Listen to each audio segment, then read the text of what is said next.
శ్రోతలకు నా హృదయపూర్వక నమస్కారములు. మన శ్రోతలలో ఒకరు ప్రశ్నను పంపటం జరిగింది. ఆ ప్రశ్న, నేను అడిగే ప్రశ్న ఆధ్యాత్మిక జ్ఞానానికి సంబంధించింది కాదేమోనని నాకు అనిపిస్తున్నది. అయినా అడుగుతున్నాను.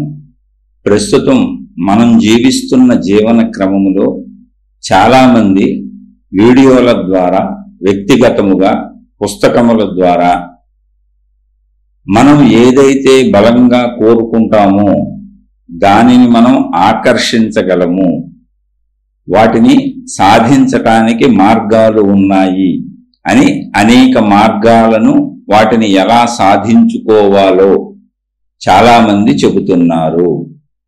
ఆ విధముగా ఈ సృష్టిలో మనకు కావలసిన వాటిని ఆకర్షించుట సాధ్యమేనా? సాధ్యమా? అసాధ్యమా? ఉదాహరణకు డబ్బు, వస్తువులు, ఇష్టమైనటువంటి వ్యక్తులను కూడా సాధించుకోవచ్చు అని చెబుతున్నారు. దీన్ని ఆకర్షణ సిద్ధాంతము, లా ఆఫ్ అట్రాక్షన్ అంటున్నారు. దీని గురించి మీరేమైనా చెప్పగలరా? ఇది వీరి ప్రశ్న. ఈ ఆకర్షణ సిద్ధాంతం గురించి చెప్పమని గతం నుంచి నన్ను కొన్ని వందల మంది అడిగారు. అసలు ఆకర్షణ సిద్ధాంతం అని పేరే నేను వినలేదు ఎప్పుడు. అయితే తర్వాత కొంతమంది చెప్పారు దాన్ని లా ఆఫ్ అట్రాక్షన్ అంటారండి అని. నిజంగా నాకు దాని గురించి తెలియదు. అయితే వీరు కొంచెం విపులంగా రాసిన దాన్ని బట్టి అసలు మనం ఒక విషయం ఏదైనా సరే విశ్లేషించుకోవటం, చర్చించుకోవటమే. అయితే అక్కడక్కడ ఇది నేను వినటం జరిగింది గతంలో, కానీ దాని వైపు నేను ఎప్పుడు వెళ్ళలేదు, నా మనసు అటు పోలేదు, దాన్ని తెలుసుకోవాలని అసలు నాకు అనిపించలేదు. ఎందుకంటే నేను ఆత్మజ్ఞాన మార్గంలో నన్ను నేను తెలుసుకునే ప్రయత్నం, ఆత్మజ్ఞాన చదువు, ఆధ్యాత్మిక చదువు. అంటే ఆధ్యాత్మిక చదువు, ఆత్మజ్ఞాన చదువు అంటే అసలు ఈ శరీరమే నువ్వు కాదు అంటే, శరీరం నువ్వు కాదు అంటే శాశ్వతముగా కాదు. ఈ శరీరము నేను అనుకునేటువంటి భావంలో నువ్వు దుఃఖపడుతున్నావు, సుఖపడుతున్నావు, సుఖ దుఃఖాలకు లోనవుతూ ఉయ్యాల ఆట ఊగుతున్నావు. పూర్తి సుఖాన్ని పొందాలని ప్రయత్నిస్తున్నావు, కానీ పొందలేవు, దుఃఖాలు వస్తాయి. ఇది సుఖ దుఃఖాల ఆట. ఇది శరీరము నేను అనుకోవటం వల్ల కలుగుతున్నది అనేది ఆత్మజ్ఞానం చెబుతుంది. ఆ మార్గ ప్రయాణంలో సాగుతున్నప్పుడు శరీర భావనలు తగ్గించుకోవాలి. సహజంగా తగ్గించుకోమని చెబుతారు. ఉన్నదాంతో తృప్తిగా ఉండండి, సంతృప్తిగా ఉండండి, కోరికలు పెంచుకోబాకండి అని చెప్పేటువంటి మార్గం ఆధ్యాత్మిక మార్గం. ఏంటి? ఆత్మజ్ఞాన మార్గం, ఆధ్యాత్మిక మార్గం. ఆధ్యాత్మికము, ఆత్మజ్ఞానము అంటే అర్థం ఏంటి అంటే మనిషి లోపలి అంతరంగంలోని విషయములను గూర్చి మాట్లాడుకునేటువంటిది. మనిషి అంతరంగంలో విషయాలను మాట్లాడుకుంటాం, మనిషి లోపల విషయాలను మాట్లాడుకుంటాం.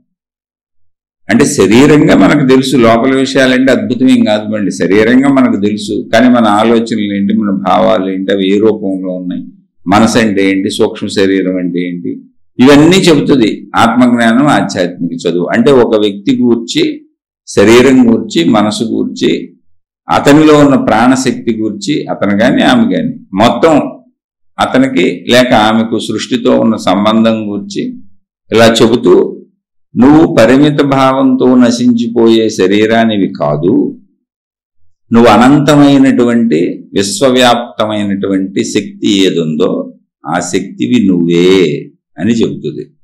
ఆ శక్తివి నువ్వే అని చెబుతూ పరిమిత శరీర భావము నుంచి, అంటే శరీరము నేను అనుకుంటున్న భావము నుంచి ఆ అనంత శక్తి భావము వరకు నడక ఎలా నడవాలి, ఏం తెలుసుకోవాలి అనేటువంటి విషయాలను నేర్పుతూ సాగేటువంటి విద్య ఆధ్యాత్మిక చదువు, ఆత్మజ్ఞాన చదువు. ఇక్కడ ఏమైంది, పూర్తిగా ఈ చదువులో, ఈ విధానంలో భౌతిక ప్రపంచ విషయాలు ఏమున్నాయో, అంటే ధనపరమైన విషయాలు కావచ్చు, కోరికల పరమైన విషయాలు కావచ్చు, ఏదైనా సరే శరీర సంబంధిత కోరికల పరమైనటువంటి విషయాలైనా సరే, విషయాలు ఏమున్నాయో వాటిని వీలున్నంత తగ్గించుకొని ఉన్న వాటితో సంతృప్తి పడి వదిలేమని కాదు, ఎక్కడా వదిలేమని చెప్పాలి. ధర్మంగా అన్నీ అనుభవిస్తూ వీలున్నంత తగ్గించుకొని అప్పుడు సమయం మిగిల్చుకుంటే నువ్వు ఆత్మజ్ఞాన చదువు, ఆధ్యాత్మిక చదువు చదువుకుంటూ, అంటే ఆ విశేషాలను తెలుసుకుంటూ శరీరము నుండి శక్తి వరకు ప్రయాణం చేయొచ్చు. ఆ ప్రయాణం చేసుకుంటూ చదువుకుంటూ వెళితే నీకు నేను అనంత ఆత్మశక్తిని అన్న ఎరుక, అనుభవం కలుగుతాయి. ఎందుకంటే అది సత్యమే కనుక. శరీరం అనేది తాత్కాలికంగా ఒక 100 సంవత్సరాల నిజం, అందులో అబద్ధమేం లేదు. కానీ 100 సంవత్సరాల తర్వాత నువ్వు చనిపోతావు, లేదా 90కో 80కో మరణంతో నువ్వు ముగిసిపోతావు అనేది నిజం కాదు. శరీరం మాత్రమే ముగిసిపోద్ది, శక్తిగా నువ్వు ఎప్పుడూ ఉంటావు అనేటువంటి ఒక వాస్తవిక సత్యాన్ని నేర్పేటువంటి చదువు ఇది. ఇప్పుడు ఈ ఆకర్షణ సిద్ధాంతము, ఈ లా ఆఫ్ అట్రాక్షన్ లేదా ఏదైనా మనం పొందొచ్చు, ఆకర్షించవచ్చు, దాన్ని మనం పొందొచ్చు, దానికి అనేక విధానాలు ఉన్నాయి అనేటువంటిది నేను విన్నాను అక్కడక్కడ. ఈ వైపు ఎందుకు వెళ్ళలేదు అంటే అసలు ఈ జ్ఞానంలోనే అసలు శరీరమే నువ్వు కాదని కొట్టేసి ఆత్మశక్తి వైపు తీసుకెళ్లేటువంటి జ్ఞానం ఇది ఆధ్యాత్మిక చదువు. ఇది పూర్తిగా దానికి విరుద్ధమైంది. నువ్వు ఏది కావాలంటే అది పొందొచ్చు. ఇప్పుడు ఆయన ప్రశ్నలో చెప్పారు ఏంటి, వ్యక్తులను కూడా, మనుషులను కూడా పొందొచ్చు అంట. అంటే ప్రశ్నలు అడిగారు, ఈ పొందొచ్చు అనే దాంట్లో ఏం పొందొచ్చు అన్నప్పుడు ప్రశ్నలు అడిగింది మనుషులను కూడా, వస్తువులు, ధనము, ఇష్టమైన వ్యక్తులు, మనుషులను కూడా పొందొచ్చు, ధనాన్ని పొందొచ్చు, వస్తువులు, ఇంకంటే అన్నీ వస్తాయి. మొత్తం ప్రపంచంలో ఏది కావాలనుకున్నా నువ్వు సంకల్పం బలంగా చేసుకొని పొందొచ్చు అనే విధానాన్ని. దీనికి పూర్తి ఆపోజిట్ విధానం వదిలేయమని కాదు, ఉన్నంతలో సంతృప్తి పడి అసలు పొందటం, ఆ పొందేది, దానికోసం తాపత్రయం అది తగ్గించుకొని నేను శక్తిని తెలుసుకునే వైపు నీ ప్రయాణం సాగించు అని చెప్పేది ఆత్మజ్ఞాన చదువు, ఆధ్యాత్మిక చదువు. అందుకని ఆ వైపు నేను దృష్టి పెట్టలేదు, అటు వెళ్ళలేదు. అటువంటి వాటికి సంబంధించిన ఏ వైపు నేను వెళ్ళటలేదు. ఏదైనా సరే, నమ్మకాలు కానీ, మూఢనమ్మకాలు కానీ, అంటే దేన్ని విమర్శించటం కాదు, అవన్నీ నేను మనిషిని, నేను శరీరాన్ని అని పరిమిత భావంలో ఉన్నప్పుడు అన్నింటినీ మనిషి నమ్ముతాడు. ఎందుకంటే ఈ శరీరం ఎప్పుడు అభద్రతగా ఉంటుంది, భవిష్యత్తు భయంగా ఉంటుంది, ఎన్ని అనుభవించినా సరిపోనట్టుగా ఉంటుంది, ఎన్నైనా ఇంకా కావాలన్నట్టుగా ఉంటుంది. కాబట్టి ఖచ్చితంగా మనిషి ఎప్పుడు భయము, అభద్రత, నిరంతర కోరికలు, నిరంతర ఆశలు, అవి దొరుకుతాయో దొరకవో, దొరికినాయి పోతాయో, ఇలాగే ఉంటుంది ఎప్పుడు. కాబట్టి ఎక్కడ ఏ చేయూత దొరుకుద్దా, ఏ సహాయం దొరుకుద్దా, ఏ ఆసరా దొరుకుద్దా, ఎవరు సహాయం చేస్తారా, రక్షిస్తారా, కాపాడతారా, ఇలా అని మనిషి ప్రయత్నించుకోవడం తప్పు లేదు. ఆ ప్రయత్నించుకుంటున్నటువంటి మనుషులకి మేము సహాయపడతామని అనేక మంది వచ్చి అనేక మార్గాలు తయారు చేశారు. అది వాళ్ళ తప్పు లేదు, వీళ్ళ తప్పు లేదు. కానీ ఆత్మజ్ఞాన చదువులో వాటితో అవసరం లేదు. ఎందుకంటే నాకున్నదాంతో నేను సంతృప్తి పడతా. అది నా శరీరమైనా, అది నా కుటుంబం అయినా, అది నా డబ్బు అయినా, అది నా తెలివైనా, అది నా ప్రజ్ఞ అయినా, నాకున్న మనుషులకు సంబంధించినటువంటి ఆరోగ్య, అనారోగ్య, తెలివితేటలు, ఏ సమర్థతలైనా, నేను ఏ ప్లేస్లో ఉన్నానో దానికి నేను సంతృప్తి పడుతూ వాటితో నేను పనిచేసుకుంటూ ఉన్నంతలో సుఖంగా ఉండడానికి ప్రయత్నించుకొని వెళ్తా ఉంటాను. నాది ఎక్కువ మెయిన్ ఫోకస్ అంతా నేను శక్తిని అనేవైపు, నేను మంచిగా ఉండటం, నేను ధర్మంగా ఉండటం, నేను నిజాయితీగా ఉండటం, నేను నాలో చెడును పోగొట్టుకోవటం, నాలో చెడుని నేను గుర్తించడం, నన్ను నేను గమనించుకోవటం, నన్ను నేను పరిశీలించుకోవటం, ఈ వైపు సాగుద్ది. అందుకని ఈ వైపు వెళ్ళేవాళ్ళు ఇక మిగిలిని పట్టించుకోవటానికి కుదరదు. ఇక్కడ అది ఒకటే చదువు ఉంది ఇక్కడ. అంతే. మిగిలినవన్నీ నమ్మకాలు ఎన్నైనా ఉన్నాయి. అక్కడ పేర్లు కూడా ఉన్నాయి, పేర్లు అక్షరాలు మారుస్తున్నారు. చిన్న చిన్న చిన్న దారాలు, తాళ్ళు, తాయెత్తుల కింద నుంచి ఇవ్వటం మొదలుపెట్టి ఎంత దూరం వరకైనా మనిషి నమ్మకాలు ఉన్నాయి. కానీ తప్పు లేదు అసలు. ఎందుకనంటే మనిషి నేను శరీరం అనుకున్నప్పుడు అభద్రతల్లోనే ఉంటాడు. కోరికలు ఉంటాయి, ఆశలు ఉంటాయి, అన్నీ దొరకవు, అనుకునేవన్నీ జరగవు, దొరికినవి పోతాయేమో అన్న భయం, దొరకవేమో అన్న భయం, ఎన్నో సమస్యలు. ఎందుకంటే మనిషి ఎప్పుడు విశాల విశ్వంలో ఒక అల్పుడుగా ఉంటాడు. అంటే శరీరం నేను అని పరిమిత భావన ఎప్పుడు అల్పత్వమే, అది భయాన్ని క్రియేట్ చేస్తూనే ఉంటుంది. అందువలన మనిషిని ఏ వైపు ఏ ఆసరా దొరికినా వెళ్ళిపోతాడు. సరే, ఈ ఆకర్షణ సిద్ధాంతం అడిగారు, ఉన్నంతలో దాన్ని మాట్లాడుకుందాం. అసలు భూమికి ఒక ఆకర్షణ ఉంది. ఏంటి ఆకర్షణ అంటే గ్రావిటీ అని. ఆకర్షణ సిద్ధాంతం విశ్వమంతా ఉంది. విశ్వమంతా ఉన్నది ఆకర్షణ సిద్ధాంతమే. భూమికి ఉన్నది గ్రావిటీ. గ్రావిటీ అంటే ఏంటి? మీరు ఏదైనా పైకి ఇసిరేంటి కింద పడుతుంది వచ్చి.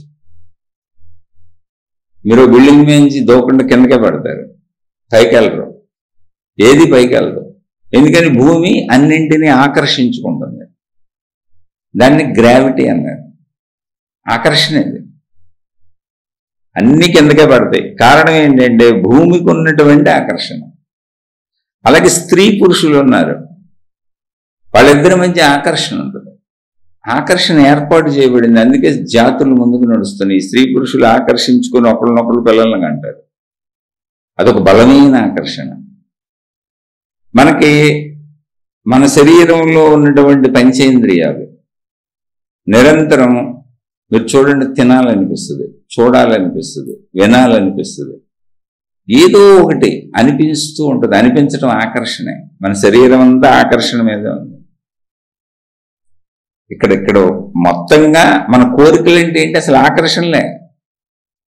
అసలు సృష్టి మొత్తం ఇలా ఒకదాన్ని ఒకటి ఆకర్షించుకుంటూ ఒకదాని మీద ఒకటి ఆధారపడి సృష్టి ముందుకు నడుస్తుంది. జంతువులన్నీ ఉన్నాయి, స్త్రీ పురుష ఆకర్షణలు ఉండబట్టే మళ్ళీ అవి పిల్లలు కానీ నడుస్తున్నాయి. అసలు ఆకర్షణ అనేది సృష్టిలోనే ఉంది. ఆ ఆకర్షణే సృష్టిని నడుపుతుంది. అయస్కాంతం ఇనుప ముక్కను ఆకర్షించుకున్నట్టుగా. అంటే భూమిలో సృష్టిలో మొత్తం ఆకర్షణే ఉంది. ఇప్పుడు విశ్వం ఏంటో చూద్దాం. గ్రహాలు తిరుగుతున్నాయి, గోళాలు తిరుగుతున్నాయి, భూమి తిరుగుతుంది. ఖాళీ ఆకాశంలో గ్రహాలు గోళాలు అన్ని గ్యాలక్సీ అంటారు. అంటే ఒకటి మధ్యలో ఉండి ఒక సూర్యుడు ఏదో ఉండి ఆ సూర్యుడు చుట్టూ తిరుగుతూ ఉంటాయి అనే గ్రహాలు. ఇలా ఎందుకు తిరుగుతున్నాయి అన్నదానికి ఏం చెప్పారు అంటే, ఒకదాన్ని ఒకటి ఆకర్షించుకోవటం వలన ఆ ఆకర్షణకి పరస్పరం ఒక చోట ఒక పద్ధతిలో ఆకర్షణ వలన తిరుగుతున్నాయి. అంత క్రమశిక్షణగా తిరుగుతున్నాయి. కారణం ఆకర్షించుకోవటం. అంటే వాటి మధ్య ఆకర్షణ ఉంది. సృష్టి అంతా ఉన్నది ఆకర్షణే. అయితే మొత్తం ఈ ఆకర్షణ ఎందుకు ఉంది అంటే, అసలు మొత్తంగా ఉన్న శక్తి ఒకటే కనుక ఆ శక్తి తనను తాను ఎప్పుడు ఏకంగా భావించుకుంటుంది కనుక. అంటే ఇప్పుడు ఉదాహరణకి, అంటే నేను ఏదో ఉరికినే అర్థం అవడానికి విషయాలు మాట్లాడుతున్నాను అంటే, నేను అందులో నిపుణుడిని కాదు, నేను పెద్ద సైంటిస్ట్ని కాదు. ఉన్నదాంట్లో ఏదో అడిగిన దానికి నేను చెప్పగలిగిన ప్రయత్నం చేస్తున్నాను. ఇప్పుడు మనం ఉన్నాం, మన శరీరం మొత్తం ఒకటే అనుకుంటాం. మన శరీరం అంతా బాగుండాలనుకుంటాంగా. మన శరీరంలో అన్ని అవయవాలు ఒకదానికి ఒకటి సహకరించుకుంటూ విభిన్న అవయవాలన్నీ మొత్తం శరీరానికి అవసరమైనవి చేస్తూ ఉంటాయి. చూడండి, ఇప్పుడు కళ్ళు చూస్తూ శరీరం ఎటు నడవాలో చెబుతూ ఉంటుంది, కాళ్ళు నడుస్తూ ఉంటాయి. అంటే కళ్ళు కాళ్ళకి సహకరిస్తున్నాయి. అలాగే చేతులు పనిచేస్తూ శరీరానికి సహకరిస్తూ ఉంటాయి. అంటే మొత్తం అవయవాలన్నీ ఒకదానికి ఒకటి సహకరించుకుంటూ ఉంటాయి. కారణం ఏంటి? మొత్తం శరీరం నేను ఒకటే అన్న ఏకభావన. కానీ అవయవాలన్నీ భిన్న భిన్నంగా ఉన్నాయి, భిన్న భిన్నమైన పనులు చేస్తాయి. కళ్ళు చూస్తాయి, చెవులు వింటాయి, ముక్కు వాసన చూస్తుంది, నాలుగు రుచి వస్తుంది. అలా శరీరంలో ప్రతి భాగము ప్రతి అవయవము సపరేట్ పనులు చేస్తుంది.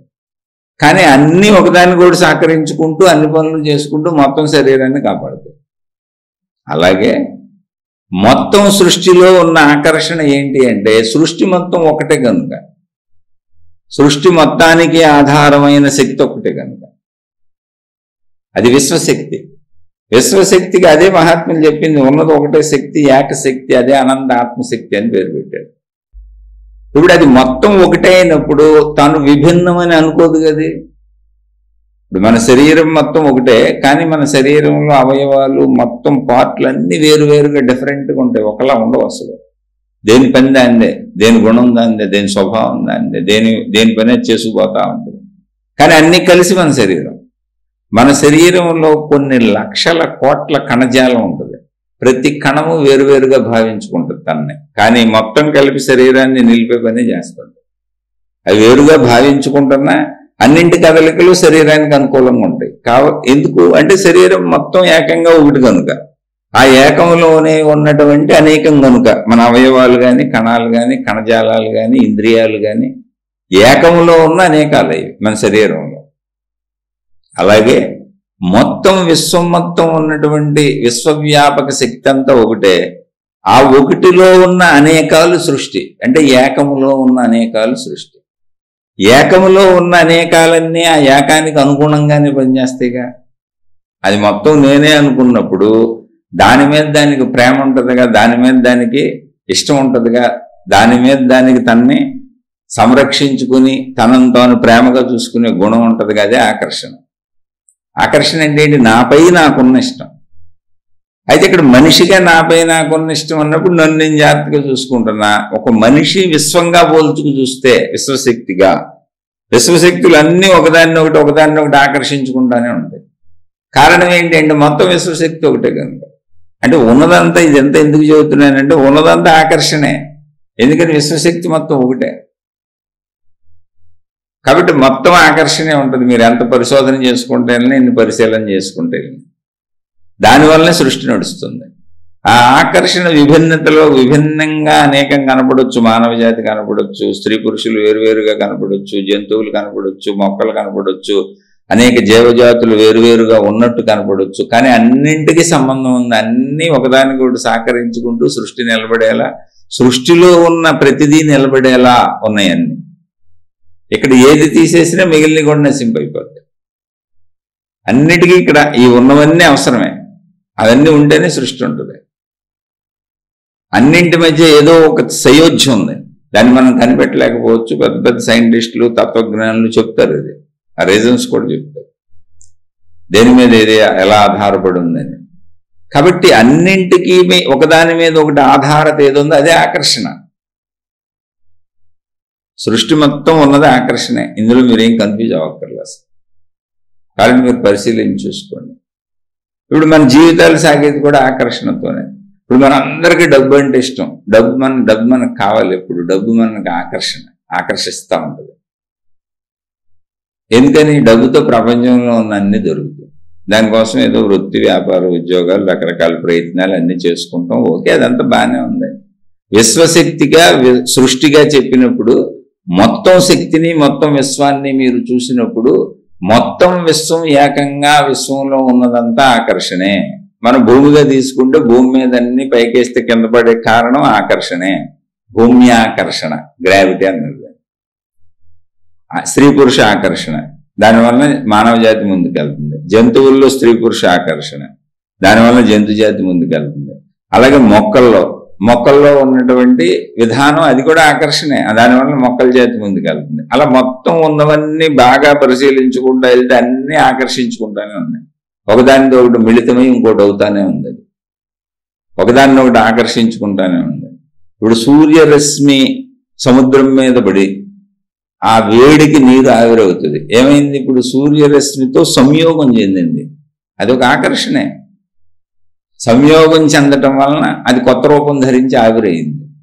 దానిలో ఉన్నటువంటి ఉప్పు నీరు కింద ఉండిపోయి మంచినీరుగా మారిపోయింది. అది ఈ సంయోగం వలన ఆవిరై పైకి వెళ్ళిపోయి మేఘాలు అయింది. మేఘాలు వెళ్ళి వర్షించి మంచినీరు వచ్చింది. మంచినీరు మళ్ళీ భూమి మీద వర్షించి, మంచినీరు వర్షించటం వలన మాత్రమే భూమి మీద సమస్తం బతకడానికి అనువుగా ఉంది. ఉప్పు నీరు పనికిరాదు.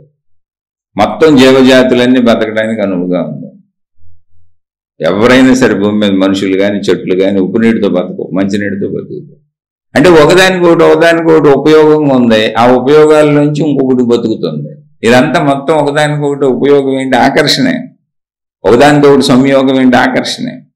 మనం స్త్రీ పురుష ఆకర్షణ అనుకున్నాం కానీ సూర్యుడు సముద్రం ఆకర్షణ అని అనుకోవట్లేదు మనం. కానీ జరుగుతుంది ఆకర్షణే. సూర్యుడు ఇప్పుడు స్త్రీ పురుష సంయోగం వలన కొత్త మానవులు ఎలా పడుతున్నారో, సూర్యుడు సముద్రము సంయోగం వలన మంచినీరు పడుతుంది. అది సంయోగమే. కానీ మనం దాన్ని అవి జడ పదార్థాలుగా, వేరు ప్రక్రియగా, ఒక వాతావరణంగా మనకు భిన్నమైనదిగా తీసుకున్నాం. చైతన్యమైన జీవులుగా మనమే భావించుకున్నాం. కాదు, మొత్తం ఉన్నదంతా చైతన్యం. అన్నింటిలో సాగుతుంది చైతన్య శక్తి. కాబట్టి ఆకర్షణ సిద్ధాంతం ఉందా, లా ఆఫ్ అట్రాక్షన్ ఉందా అంటే అసలు ఉన్న లానే అట్రాక్షన్. మొత్తం విశ్వం అంతా ఉన్న లా ఏంటి అంటే అట్రాక్షన్. ఒకదాన్ని ఒకటి ఆకర్షించుకుంటూ అన్నీ కలిపి సృష్టి నడిచేలా, సృష్టి సాగేలా, సృష్టిలో ఉన్న అన్నిటికీ అన్ని సమకూరేలా విధానం నడుస్తూ ఉంటుంది. ఎందుకంటే మొత్తం విశ్వశక్తి ఒక్కటే గనుక, అది ఏకంగానే ఉంది కనుక, అది మనకు అనేకమని అనిపిస్తుంది కనుక. దీనికి పోలిక ఏంటంటే మన మొత్తం శరీరం ఒకటే. మన శరీరం అంతా బాగుండాలనుకుంటాం. మన శరీర పనితీరంతా మొత్తం అవయవాలన్నీ పనిచేసి శరీరం ఆరోగ్యంగా ఉండేలా, శరీరం నిలబడేలా ప్రయత్నిస్తూ ఉంటాయి. శరీరంలో ఉన్న విభిన్న అవయవాలు, విభిన్న కణాలు, విభిన్న కణజాలాలు మొత్తం. కానీ ఏకంగా మనకు తెలిసింది నేను, ఇది నా శరీరం. విశ్వం కూడా అంతే. ఇప్పుడు ఇక్కడ అడిగింది ఏంటంటే మనుషుల్లో కొన్ని రకాల ప్రక్రియలు చేయటం ద్వారా, అంటే మనుషులు పదే పదే భావించుకొని దాన్ని విజువలైజ్ చేసుకొని దేన్నో అనుకొని ఇలా నేను సాధించగలను, నేను భావించగలను, నేను పొందగలను అనేటువంటి కొన్ని ప్రక్రియల ద్వారా అవన్నీ సాధించవచ్చు అని చెబుతున్నారు. చాలా అద్భుతంగా చెబుతున్నారు. బోల్డ్ మంది చెబుతున్నారు. దాంట్లో సాధించేసామని చెప్పిన వాళ్ళు బోల్డ్ మంది ఉన్నారు. ఆ మార్గంలో వెళ్ళి ఎలా చేయొచ్చో బోల్డ్ మంది చెబుతున్నారు. అది ఒకటేంటి, అలా ఎన్నో ఉన్నాయి. పేర్లు మార్పు చేసుకుంటూ కలిసి వస్తుంది అంటున్నారు. ఈ మధ్య మొబైల్ నెంబర్లు కూడా, మీ మొబైల్ నెంబరు బట్టి కూడా మీ అదృష్టాలు ఎలా ఉంటాయో చెబుతున్నారు. మీ కారు నెంబర్లకు చెబుతారు, మీ మోటార్ సైకిల్ నెంబర్లకు చెబుతారు. అసలు చెప్పందే ఉంది. మీకు కలిసి వచ్చే విధానం, మీరు నష్టపోయే విధానాలు ఎందుకు జరుగుతున్నాయో చెప్పంది ఉందా ప్రపంచం? లేదన్నా ఎన్ని ఉన్నాయో తెలిసి అలా చెప్పే వేలల్లో ఉన్నాయి. అందులో ఇది ఒకటి. ఇది ఇప్పుడు అబద్ధమా నిజమా అని నేను అసలు దాని జోలికి వెళ్ళటల్లా. కోరికలు కావాలనుకున్న వాళ్ళు దాని వైపు వెళ్తారు. విజువలైజేషన్ ఏంటంటే నేను అయిపోయాను, నేను సాధించేశాను, నేను పొందేశాను, నేను అనుకొని భావించుకుంటే అలా పొందగలను అంటే అనుకోని కష్టపడాలా, కష్టపడుతూ అనుకోవాలా, ప్రయత్నించి అనుకోవాలా, ప్రయత్నించకుండా అనుకోవాలా? ఇందులో బోల్డ్ ఫ్యాక్టర్స్ ఉన్నాయి. ఇప్పుడు మళ్ళీ ఇవన్నీ చెప్పేవాళ్ళు డబ్బులు తీసుకోవట్లేదు ఎవరు? ఇప్పుడు ఇవన్నీ నేర్పేవాళ్ళు డబ్బులు తీసుకుంటున్నారా లేదా? మరి డబ్బులు వచ్చేస్తే కోరుకుని, అంటే ఈ ప్రశ్న వేసిన ఆయనలో నేను మళ్ళీ ఎవరినో విమర్శించడానికి, ఎవరితో గొడవలు పెట్టుకోవడానికి నేనేం చెప్పట్లేదండి. నేను ఇందులో అంత నిపుణుడిని కాదు, ముందే చెబుతున్నాను. ఇందులో చెప్పిన ఆయన, ప్రశ్న వేసిన ఆయన ఏమన్నారంటే, ఈ విధముగా ఆకర్షించుట సృష్టిలో సాధ్యమా అసాధ్యమా తెలుపగలరు. ఉదాహరణకు డబ్బు, వస్తువులు, ఇష్టమైన వ్యక్తులను కూడా.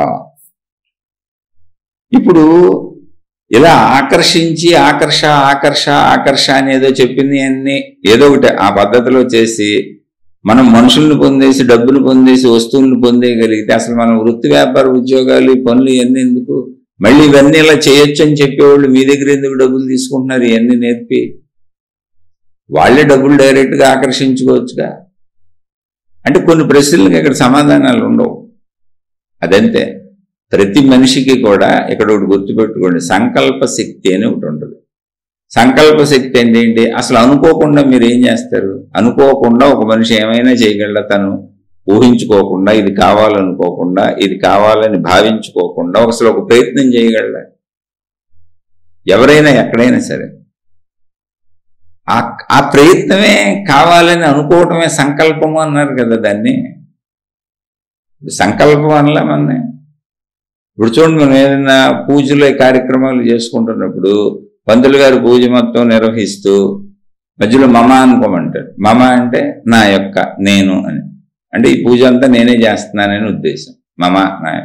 తర్వాత మనకి సంకల్పం చేసుకోమంటారు మనని. మన చేతిలో కొన్ని పువ్వులు, అక్షంతలు పెట్టి సంకల్పం ఏంటి? నువ్వు అనుకునేది జరిగిపోవాలి. ఆ సంకల్పం కోసం ఇచ్చేసాను, ఈ పూజ నిర్వహించాను, ఇచ్చేసాను. ఏంటి నీ సంకల్పం అంటే నాకు అన్నీ కావాలి, జయందేహి, యశోదేహి, అన్నీ నాకు సర్వం కావాలి. దేహి అంటే ఇవ్వు. అలా బోల్డ్. ఇప్పుడు అసలు ఇది వదిలేయండి, పూజలు ఎన్ని వదిలేండి, ఏ మతంలోకి వెళ్ళండి, ఎక్కడికి వెళ్ళండి, ఏదైనా వెళ్ళండి. అసలు ఒక మనిషి, విశ్వంలో ఉన్న ఏ మనిషి అయినా తాను అనుకోకుండా, సంకల్పించుకోకుండా, కోరుకోకుండా ఏదైనా చేయగలడా? అంటే ముందు అసలు ఏదైనా చేయాలంటే మనం భావించుకోవాల్సిందే కదండి. భావించుకోకుండా ఎలా చేస్తాం? సపోజ్ మీరు ముందు టీ పెట్టాలనుకున్నారండి, ఊరికి జస్ట్ ఊరికనే చిన్న విషయం. టీ పెట్టాలి అంటే టీ తాగుదాం అనుకున్నారు. టీ తాగుదాం అనుకున్నప్పుడు ఏమైంది? టీ కనపడింది. టీ అనేది కనపడింది. ఎందుకని? తాగాను ఇంతకుముందు, నాకు టీ తెలుసు కాబట్టి టీ కనపడింది, టీ తాగుదాం అనుకున్నా. చాలా చిన్న విషయం అది. టీ తాగాలంటే ఏం చేయాలి? టీ పెట్టుకోవాలి. ముందెళ్ళి టీ పెట్టుకోవాలంటే ఏం చేయాలి? టీ పొడి ఉండాలి, పాలు ఉండాలి, నీళ్లు ఉండాలి, స్టవ్ ఉండాలి, కొంచెం పంచదార ఉండాలి, దానికి అవసరమైన అన్నీ కావాలిగా. అవసరమైన అన్నీ కనపడినాయి నాకు. చూడండి, లోపల కనపడతాయి మీకు. అవన్నీ తెలుసు నాకు. ఇప్పుడు వెళ్ళాను, స్టవ్ కనపడింది. ముందు స్టవ్ దగ్గరికి వెళ్ళింది. లోపల స్టవ్ కనపడుతుంది, స్టవ్ ఎక్కడుందో చెప్పింది, స్టవ్ దగ్గరికి వెళ్ళింది. స్టవ్ స్విచ్ ఆన్ చేసి అంటించి స్టవ్ అంటించాను. ఇదిగో ఇప్పుడు టీ గిన్నె పెట్టి దాని మీద ఉంది, పెట్టాను. ఇవన్నీ నాకు కనపడుతున్నాయి, నా లోపలది చెబుతుంది. అక్కడ విజువలైజేషన్ జరుగుతుంది. మీకు అసలు ఏ ప్రాసెస్లో అయినా ముందు విజువలైజేషన్ జరుగుద్ది, లోపల అది చెప్పుద్ది, అప్పుడే మీరు పని చేయగలరు. లోపల మానసిక ప్రపంచంలో అది ముందు జరుగుతుంది. విజువలైజేషన్ అంటే అది ఏదైనా సరే. తర్వాత శరీరం ఆ పని చేస్తుంది. లోపల సంకల్పం పడుతుంది, లోపల దృశ్యం కనపడుద్ది. అందుకే వేదాలు రచించినటువంటి మహాత్ములు ఏమన్నారు తెలుసా? మేము వాటిని దర్శించాము, దర్శనములు అన్నారు వాటిని, జ్ఞాన సంపదని. ఎందుకని? అంతరంగంలో మెరిసిన మెరుపులే. ఒక విషయం కోసం తాపత్రయపడుతున్నప్పుడు, తపన పడుతున్నప్పుడు, తెలుసుకుందామని తపస్సులు చేస్తున్నప్పుడు అంతరంగంలో స్ఫురించిన మెరుపులేవి, అంతరంగంలో వెలిగిన వెలుగు జ్యోతులేవి. అందుకని దర్శనములు కనపడినాయి అన్నారు. అదేమి తప్పు కాదు, అది అసలు అద్భుతము కాదు. ఇప్పుడు మనకి టీ పెట్టేటప్పుడు కూడా దర్శనమే అవుతుంది. ముందు లోపల అన్నీ కనపడతాయి, చూసుకోండి మీరు. అది విజువలైజేషనేగా, కనపడటమేగా. ఇప్పుడు మీరు ముందు అనుకోకుండా, సంకల్పం చేసుకోకుండా, లోపల చూడకుండా, లోపల ఆదేశించకుండా శరీరం పనిచేస్తుందా? జస్ట్ టీ ప్రాసెస్ చూసుకోండి. ఇప్పుడు వెళ్ళాం, స్టవ్ మీద గిన్నె పెట్టాం, కాసిన నీళ్లు పోయమంది, కాసి టీ పొడి వేయమంది, వేసాం, మరగనేమంది, మరగనిచ్చాం, కాసిన పాలు పోయమంది, పోసాం, కాసేపు మరగనేమంది, మరగనిచ్చాం, కొంచెం పంచదార వేయమంది, వేసాం, మళ్ళీ కాసేపు మరగనేమంది, మరగనిచ్చాం. ఇగో బాగా మరిగేసింది, చూడు మంచి స్మెల్ చూడండి, చూసాం. నీకు ఏమైనా ఇష్టమైతే కావాలంటే ఇంత అల్లం మొక్క వేసుకో, లేదంటే కొంచెం యాలుక వేసుకో, నీకు ఇష్టం. లేదు ప్లెయిన్గా తాగుతానంటే ప్లెయిన్గా తాగు, నీ ఇష్టం అంది. ఓకే, అలాగే అన్నాం. అయిపోయింది, వడపోసుకోమంది. వడపోయిపోతే టీ పొడి మళ్ళీ నువ్వు తాగే టీలోకి వచ్చేస్తుంది, వడపోసుకోమంది. వడపోసుకోమన్నప్పుడు ఆ ప్రాసెస్ అంతా కనపడుతుంది మనకి. వడపోసేటువంటి టీ ఫిల్టర్ కనపడుతుంది, కింద గ్లాస్ కనపడుతుంది, వడపోయడానికి ఇక్కడ టీ కనపడుతుంది. ఆ ప్రాసెస్ అంతా లోపల విజువలైజ్ అవుతుంది. విజువలైజ్ అవటమే కాదు, విజువలైజ్ అయినాక అది ఆదేశం ఇస్తుంది, ఒకటి తర్వాత ఒకటి ఏం చేయాలో శరీరానికి. అప్పుడే శరీరం వెళ్ళి చేతులు కదిపి కళ్ళు చూస్తూ మొత్తం ఆ క్రియలన్నీ చేయగలుగుతున్నాను. నువ్వు ఎప్పుడు విజువలైజేషన్లోనే ఉన్నావు, సంకల్పంలోనే ఉన్నావు, నువ్వు అలాగే చేస్తున్నావు. ఇప్పుడు చేసేయండి, నువ్వు చేసేది అది కాదా? ఎవరైనా సరే అనుకోకుండా చేస్తాం. అసలు ఎట్లా అనుకోకుండా ఎలా చేయగలం? ఏమీ అనుకోకుండా, తెలియకుండా ఎలా చేయగలం? ఇప్పుడు ఇలా చేసి టీ తాగాం, ఓకే బాగానే ఉంది. ఇప్పుడు ఇలా చేస్తా కూర్చున్నాం, ఊరికి అనుకుందాం, ఇలా చేస్తా కూర్చున్నాం. ఏమైనా తెలుసా? ఇప్పుడు నాకు ఒక 100 కోట్లు డబ్బు వచ్చేయాలి. డబ్బు నాకు తెలుసు, డబ్బును చూశాను, ఆ కోట్ల డబ్బును ఊహించుకుంటున్నాను, దాని లోపల విజువలైజ్ చేస్తున్నాను, భావించుకుంటున్నాను. నేను ఒక చిన్న కూలీ పని చేసేవాడిని. అంటే నేను వితండవాదం చేస్తున్నాను అనుకోబాకండి. వస్తుందా? నువ్వు ఎంత విజువలైజ్ చేసుకో, ఏం చేసుకో, కూర్చో, తపస్సు చేయి, నీకు డబ్బు వస్తుందా? డబ్బు రావాలంటే ఏం చేయాలి? డబ్బు వచ్చే మార్గాలు వెతుక్కోవాలి, వృత్తి వ్యాపార ఉద్యోగాలు ఏదో చేసుకోవాలి, దాన్ని భావించుకోవాలి, ఎలా చేయాలో తెలుసుకోవాలి, ఆ జ్ఞానం నేర్చుకోవాలి. ఇవన్నీ అయినాక అది ఆటోమేటిక్గా మళ్ళీ విజువలైజేషన్లోకి వస్తుంది. అవన్నీ భావాలు నేర్చుకున్నాక, ఇప్పుడు నువ్వు చదువు నేర్చుకున్నావు, చదువులో ఏ పనులు చేయాలి, ఏం చేయాలి, వృత్తి వ్యాపార ఉద్యోగాలు ఎలా చేయాలో నేర్చుకున్నాక నువ్వు చేయాలంటే ముందు అది విజువలైజ్ అవుద్ది, సంకల్పం అవుద్ది, లోపల ఆదేశిస్తూ ఉంటుంది. ఇప్పుడు అందులోకి వెళ్ళి కష్టపడకుండా, అందులోకి వెళ్ళి అవేమీ చేయకుండా నేను భావించుకుంటూ ఉంటాను, ఇవన్నీ నాకు ప్రకృతి సమకూర్చి పెట్టాలి అనేవి ప్రాక్టికల్గా జరుగుద్దా? మీరే ఊహించుకోండి. ఏదైనా సరే, ఇప్పుడు నాకు ఫలానా అమ్మాయి అంటే ఇష్టం, ఫలానా సినిమా హీరోయిన్ నాకు చాలా బాగా ఇష్టమైన వ్యక్తులు కూడా అన్నాడు. ఇప్పుడు ఎలా నేను ఆ సినిమా హీరోయిన్ని పెళ్లి చేసుకోవాలి అని విజువలైజ్ చేసుకుంటున్నా. అవుద్దా? నేను సాధారణ మనిషిని కాదు. ఒకవేళ అలా అవ్వాలంటే దానికి మార్గాలు ఉండొచ్చు. నేను ఆ మార్గంలోకి వెళ్ళి, ఆ సినిమాల్లోకి వెళ్ళి, ఆ రంగంలోకి వెళ్ళి నేను కూడా గొప్పవాడిని అలా ప్రయత్నించుకొని ఏమన్నా దారులు ఉన్నాయేమో. అప్పుడు అవి ప్రయత్నం ఎప్పుడు చేయమని చెబుతుంది. ఎవరెంత ఏ మార్గంలో కష్టపడితే, ఏ మార్గంలో ప్రయత్నిస్తే ఆ మార్గంలో దొరుకుద్ది. నువ్వు కష్టపడకుండా అసలు ఏది దొరకదు ఇక్కడ. ఇప్పుడు మీరు ఆకర్షణ సిద్ధాంతం ఏంటి? ఆకర్ష ఏంటి అంటే ఉందని చెబుతున్నారు. చాలా మంది పొందామని కూడా చెబుతున్నారు. చాలా హైయెస్ట్ సెలబ్రిటీస్ ఉన్నారు దీనికి, పెద్ద పెద్ద కోచ్లు ఉన్నారు. ఇప్పుడు నేను తప్పని నేను ఎలా చెబుతాను? అంతమంది వెళ్తుంటే ఒకవేళ వాళ్ళకి జరుగుతుంది నిజమేమో, కానీ నా వరకు ఒక ఆలోచన విషయం ఏంటి అంటే, ఇప్పుడు ఒక సామాన్యుడు కూర్చొని అనుకుంటే అవుద్దా? ఇప్పుడు వస్తుందా? ఎప్పుడుకి వస్తుంది? ఇన్ని ప్రశ్నలు ఉంటాయి అందులో. ఎప్పుడుకి వస్తుంది? చాలా మంది డైరెక్ట్గా చెబుతున్నారు. అంటే అసలు బోల్డ్ మంది యూట్యూబుల్లో అనేకం చెబుతున్నారు, ఒకటి కాదు. అసలు ఎన్నో అసలు వశీకరణాలను నేర్పుతామని చెబుతున్నారు. అంటే ఇతరులను నీ వశం చేసుకోవడం. అసలు రోజు అడ్వర్టైజ్మెంట్లు వస్తూనే ఉంటాయి. మీ జాతకం చెప్పండి, మీ జ్యోతిష్యం చెప్పండి, ఫోన్ నెంబర్ లేక మీరు ఫోన్ చేసేయండి, మీ సమస్యలన్నిటికీ పరిష్కారం.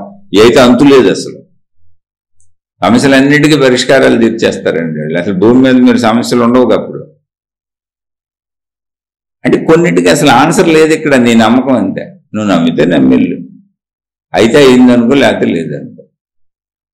కానీ ఏదైనా నేను కష్టపడకుండా, నేను పని చేయకుండా, నేను అది ఒక ఆకర్షణ సిద్ధాంతం ఉందని అది కూర్చొని ఆ సిద్ధాంతం ప్రకారం వాళ్ళు చెప్పి నా ఇంట్లో చేసుకుంటూ ఆ మార్గంలో నేను కష్టపడకుండా ఉంటే వస్తుందా? ఇది ఇక్కడ కావాల్సిన పాయింట్. లేదండి కష్టపడకుండా ఎలా వస్తుంది? మేము కష్టపడమనే చెబుతున్నాము. కష్టపడుతూ దాన్ని కొంచెం భావించుకో, ఆకర్షణ రావాలనుకో, ప్రకృతి శక్తి నీకు సమకూరుస్తుంది అనుకో, ఇచ్చేసింది అనుకో, పొందేశాను అనుకో, పొందినట్టు భావించేసుకో, అది నీ ఇంటికి వచ్చేసినట్టు భావించేసుకో, నీకు జరిగిపోయినట్టు భావించేసుకో. అలా భావించుకొని అది వచ్చేస్తుంది అన్నాం అనుకో. కష్టపడుతూ భావించుకోవాలా, కష్టపడకుండా భావించుకోవాలా, ప్రయత్నిస్తూ భావించుకోవాలా, ప్రయత్నించకుండా భావించుకోవాలా? ఏంటి భావించుకోవడం అంటే? మామూలు చిన్న సహజంగా జరుగుతాయి ఏ భావాలైనా.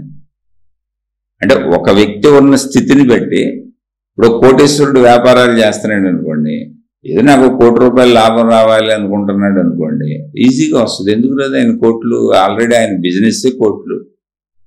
కాబట్టి ఆయన 1 కోటి రూపాయలు లాభం రావాలనుకున్నప్పుడు, ఆయన భావించుకున్నప్పుడు, ఆ ప్రయత్నం ఆయన చేసినప్పుడు, ఆయన లోపల దాన్ని సంకల్పించుకుంటున్నప్పుడు ఖచ్చితంగా వస్తుంది. ఎందుకని ఆయన వ్యాపారం కోట్లలో ఉంది కాబట్టి. ఓ రిక్షా తొక్కేవాడు నాకు కోట్లు కావాలనుకుంటే వస్తుందా? అది ఇక్కడ విషయం. ఇప్పుడు సినిమా ఫీల్డ్లో ఉన్నటువంటి ఇంకో సాటి హీరో, నేను ఫలానా హీరోయిన్ పెళ్లి చేసుకోవాలనుకుంటున్నాను, ఆ హీరోయిన్తో కబుర్లు చెప్పాలనుకుంటున్నాను అంటే అది ఆయన సంకల్పం అవ్వచ్చు. ఎందుకంటే ఆయన అక్కడే పక్కనే ఉన్నాడు కాబట్టి, ఆయన రేంజ్లో ఉన్నాడు కాబట్టి. అదే ఒక సామాన్య ఒక ఆటో డ్రైవరు, ఒక రోడ్డు మీద రోడ్లు ఊడ్చే ఒక కూలీ అతను, ఒక చిన్న కూలీ పని చేసుకునే అతను, నేను ఫలానా అందమైనటువంటి ఆ హీరోయిన్తో కబుర్లు చెప్పాలనుకుంటున్నాను, ఫోటో దిగాలనుకుంటున్నాను, 4 రోజులు కలిసి ఆమెతో తిరగాలనుకుంటున్నాను, ఆవిడతో కాలక్షేపం చేయాలనుకుంటున్నాను, కుదిరితే పెళ్లి చేసుకుందాం అనుకుంటున్నాను అనుకొని సంకల్పం చేసుకుంటే ఆకర్షణ అవుతుందా? ఇది మీకు మీరే ఆలోచించండి. ఏముంది అందులో పెద్ద విషయం? ఎక్కడ అవుతాయి? పాజిబిలిటీస్ ఉన్న చోట అవుతాయి. పాజిబిలిటీస్ అంటే ఏంటి? ఎవరున్న స్థాయిలో వాళ్ళకి. ఇప్పుడు ఒక ఆటో తోలే ఆయన, నేను ఎప్పటికైనా ఇప్పుడు అద్దె ఆటోలు తోలుకుంటున్నాను, నేను ఒక సొంత ఆటో కొనుక్కోవాలి అనుకున్నాడు అనుకోండి, అవుతుంది. ఎందుకు అవుతుంది? ఎందుకని సొంత ఆటో కొనుక్కోవాలి అనే ఆలోచన ఎప్పుడైతే వచ్చిందో, ఖచ్చితంగా అద్దె ఆటో తోలే ఆయన రోజు ఏం చేస్తాడు? కొంత డబ్బు దాచుకోవటం మొదలు పెడతాడు, జాగ్రత్తగా పొదుపుగా వాడుకోవటం మొదలు పెడతాడు. అప్పుడు ఆయన ఆటో కొనుక్కోగలుగుతాడు. దానికి ఆకర్షణ సిద్ధాంతం ఏంది? ప్రపంచంలో అందరూ దాంతోనే కదా ఇప్పుడు సాధించుకుంటున్నారు. ఇక్కడ సాధించిన వాళ్ళు ఎవరు? పొందిన వాళ్ళందరూ అదేగా. పొందిన విధానం అంతా కూడా అదేగా. ఇప్పుడు మనం పొందుతున్న విధానం అది కదా. ఇప్పుడు చదువుకుంటున్నారు, చదువుకునే వాళ్ళందరూ ఎందుకు నాకేదో మంచి ఉద్యోగం రావాలని చదువుకుంటున్నారు. ఉద్యోగాలు వస్తున్నాయిగా. దాంట్లో ఆకర్షణ సిద్ధాంతం కష్టపడ్డారు, అదే కోరుకుంటున్నారు, అదే సంకల్పం. అయితే అదే ఆకర్షణ కూడా. ఒకవేళ దాన్నే నువ్వు ఆకర్షణ సిద్ధాంతం అంటావా అంటే ఓకే, కరెక్టే, అదైతే కరెక్టే. ఇప్పుడు నేను ఫలానా ఉద్యోగం కావాలనుకున్నా, నేను ఐఏఎస్ అవ్వాలనుకున్నా, దాన్ని గోల్గా పెట్టుకొని నేను ఐఏఎస్గా భావించుకొని ఐఏఎస్గా అవ్వాలనుకొని గోల్గా పెట్టుకొని వెళ్తున్నా. మీరు దాన్నే నువ్వు అయిపోయినట్టు భావించుకో ప్రయత్నించుకో అంటే మేబీ ఎవరినే అది నువ్వు అయిపోయినట్టు భావించుకోపోయినా అవుతారు వాళ్ళు ఒక రోజుకి. ఎందుకంటే ప్రయత్నిస్తున్నారుగా, కష్టపడుతున్నారుగా. లేదు నేను ఒక బ్యాంక్ ఉద్యోగం కావాలనుకొని చదువుకుంటున్నాను, నా ఏం అది. లేదు నేను ఒక పైలట్ కావాలనుకొని చదువుతున్నా, అది లక్ష్యం. అదే లక్ష్యాన్ని నువ్వు అయిపోయినట్టు ఊహించుకొని ఒకవేళ మీరు చెబుతుంటే ఓకే, పాసిబిలిటీస్ ఉన్నాయి అక్కడ. ఎందుకంటే అటువైపు ప్రయాణిస్తున్నారు ఆల్రెడీ. ఊహించుకోపోయినా ముందు ఊహించుకోనే కదా అటు వెళ్తున్నారు. పైలట్ అవ్వాలనుకోవడం ఊహేగా. అసలు ఎవరికైనా లక్ష్యం ఉందండి ఏంటి, లక్ష్యం ఊహేగా. ఆ లక్ష్యం ఊహ అట్రాక్షనేగా, ఆ అట్రాక్షన్ వైపు వెళ్తున్నారు. పైలట్ అనేది వీళ్ళని అట్రాక్ట్ చేసింది. ఇప్పుడు వీళ్ళు ఆ పైలట్ పోస్ట్ని అట్రాక్ట్ చేయడానికి ప్రయత్నిస్తున్నారు, దాన్ని పొందడానికి. అదంతా అట్రాక్షనేగా. పైలట్ కాకపోతే సినిమా యాక్టర్ కాదు సినిమా హీరోయిన్ కాదు బిజినెస్ మ్యాన్, బిజినెస్ కాదు ఏదో సంథింగ్ అవ్వాలనుకుంటాడుగా ప్రతి మనిషి. అందరూ అదేగా ప్రయత్నిస్తుంది. ఇప్పుడు అందులో ప్రయత్నించకుండా మీరు ఆకర్షణ సిద్ధాంతాన్ని చెప్పి అవి చేస్తే వచ్చేస్తుంది అంటున్నారా అంటే అలా వస్తుందా? అది పాసిబిలిటీ లేని వాళ్ళకి జరుగుద్దా? ఎవరికి జరుగుతుంది ఇది? ఏ స్థాయిలో జరుగుద్ది? ఏ స్థాయిలో సృష్టి ఇవన్నీ అందరికీ సమకూర్చేస్తుంది? అసలు మొత్తం ఇక్కడ మనిషి బతుకుతున్నాడంటే సృష్టి శక్తే కదండి సమకూర్చేది. గాలి మనం అడగకుండానే ఇచ్చింది, పీల్చుకొని బతుకుతున్నాం. నీళ్లు మనకు అడగకుండానే ఇచ్చింది, పీల్చుకొని బతుకుతున్నాం, తాగి బతుకుతున్నాం. మనకు కావాల్సిన ఆహార పదార్థాలన్నీ భూమి మీద ఆల్రెడీ ఉంచింది, ప్రయత్నించుకొని తెచ్చుకోండి అందే, తెచ్చుకు తిని బతుకుతున్నాం. అసలు బతకడానికి అవసరమైన అన్ని సమకూర్చింది. ఇంద్రియాలు ఇచ్చింది, ఇంద్రియాలకే చక్కటి అనుభూతులు ఇచ్చింది, అనుభూతులను అనుభవించడానికి బయట వస్తువులు ఇచ్చింది, మనుషుల్ని ఇచ్చింది, స్త్రీ పురుషుల్ని సృష్టించింది. ఇప్పుడు సృష్టి చేయింది ఏంటి? కొత్తగా నీకు చేసేది ఏంటి అంటే కొత్తగా నువ్వు డబ్బు కోరుకుంటే డబ్బు ఇస్తుంది. ఎవరికి ఇస్తుంది? అది పాయింట్ ఇక్కడ. ఒక సామాన్యుడికి, కూలీ పని చేసుకునేవాడికి ఒక 100 కోట్లు కావాలని ఆకర్షణ మీరు చెప్పినవన్నీ చేస్తాడండి. అలా చేయమంటే అలా వస్తుందా?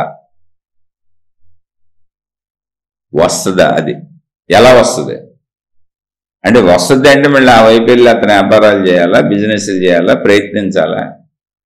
అదే 100 కోట్లు బిజినెస్ మ్యాగ్నెట్లకు రావచ్చు. 1000 కోట్లతో వ్యాపారం చేసే బిజినెస్ మ్యాగ్నెట్లు 100 కోట్లకు వెళ్ళొచ్చు. దాని పెద్ద విశేషమే ఉంది. చాలా మంది వెళ్తారు. సామాన్య స్థాయి నుంచి ఎదిగిపోయిన వాళ్ళకి వీళ్ళందరూ చాలా మంది. కానీ అసామాన్యంగా మిరకలస్గా మహిమగా జరుగుతుంది ఆ ఆకర్షణ సిద్ధాంతంలో.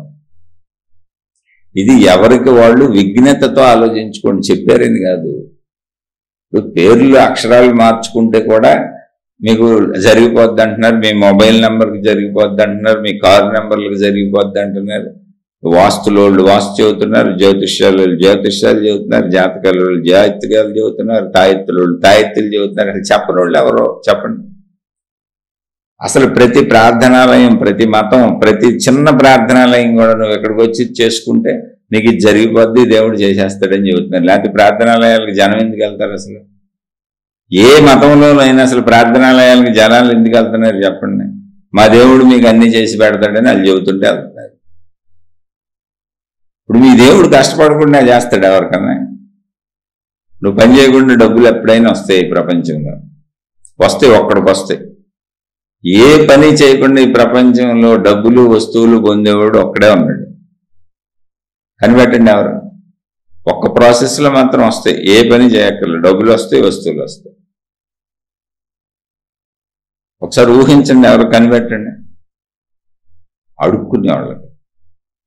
అడుక్కునే వాళ్ళు ఏ పని చేయరు, అడుక్కోవటమే వృత్తి వాళ్ళకి. అందుకని ఎవడో చిల్లరేసిపోతా ఉంటాడు, ఏదో మిగిలిపోయిన అన్నాలు కూరలు ఇస్తూ ఉంటారు.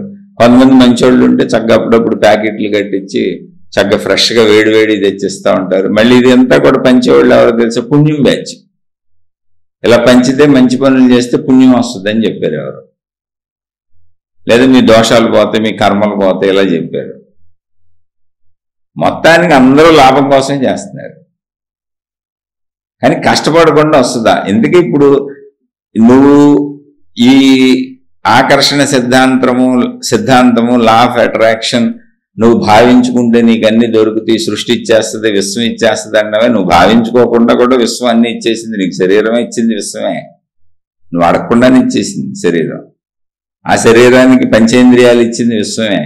నీ శరీరం కంటే, నీ పంచేంద్రియాల కంటే నీ పంచేంద్రియ అనుభవాలు, అంటే ఒక స్త్రీ పురుష కలయికల్లో ఉన్న సుఖం, ఒక కంటితో చూడటం ద్వారా మనం ఎంత హాయిగా బతుకుతున్నాం, చెవితో వినపడటం ద్వారా ఎంత హాయిగా ఉన్నాం, ఎంతకు మించినటువంటి గొప్ప ఏమన్నా ఉన్నాయండి అసలు ప్రపంచంలో ఇవ్వటానికి? ఏంటంటే డబ్బులు అడుగుతావు, హోదాలు అడుగుతావు, పదవులు అడుగుతావు, ఏదో కోరికలు, మనుషులంటే కొన్ని కోరికలు అడుగుతావు. ఆల్రెడీ నీ శరీర కూర్పు కంటే నువ్వు అనుభవిస్తున్న నాటికంటే గొప్ప ఏమన్నా ఉన్నాయి అసలు భూమి మీద? శరీరం కంటే గొప్పతుందా? శరీరం నువ్వు అడిగి తెచ్చిందా? దాని అంతటా నిద్ర వస్తుంది, హాయిగా నిద్రపోయేలా పెట్టింది. మలమూత్ర విసర్జనలు అవే దాని అంతటా జరుగుతాయి, ఒక సెన్సేషన్ వస్తుంది. ఇవన్నీ నువ్వు అడిగితే పెట్టిందా? ఆకలి దాని అంతటా అది పుడుతుంది, ఆకలి పుట్టకపోతే నువ్వు తినలేవు, దీనికి నువ్వు అడిగేవా? ఇదంతా సృష్టి చేసింది, ఆసక్తిగా చేసింది అసలు. ఇప్పుడు ఆ శక్తిని నేను ప్రత్యేకంగా అడుగుతాను, నాకు ఇంత డబ్బు కావాలని, నాకు ఈ మనిషి కావాలని, వీళ్ళు నా వశం అయిపోవాలని, ఇవన్నీ నాకు జరిగిపోవాలని, ఇంత కీర్తి ప్రతిష్టలు రావాలని నేను ప్రత్యేకంగా అడుగుతూ మననం చేసుకుంటా ఉంటాను. అందుకని ఆ శక్తి నాకు ఇచ్చేస్తూ ఉంటుంది. అంటే అసలు నువ్వే మననం చేయకుండా నిన్ను నీకు ఇచ్చింది, నీ శరీరాన్ని ఇచ్చింది, దానికి అన్నీ ఇచ్చింది, నువ్వు మనమే చేయలే, నువ్వేమీ అడగలే. మొత్తం సృష్టి అంతా ఇవ్వబట్టే నడుస్తుంది.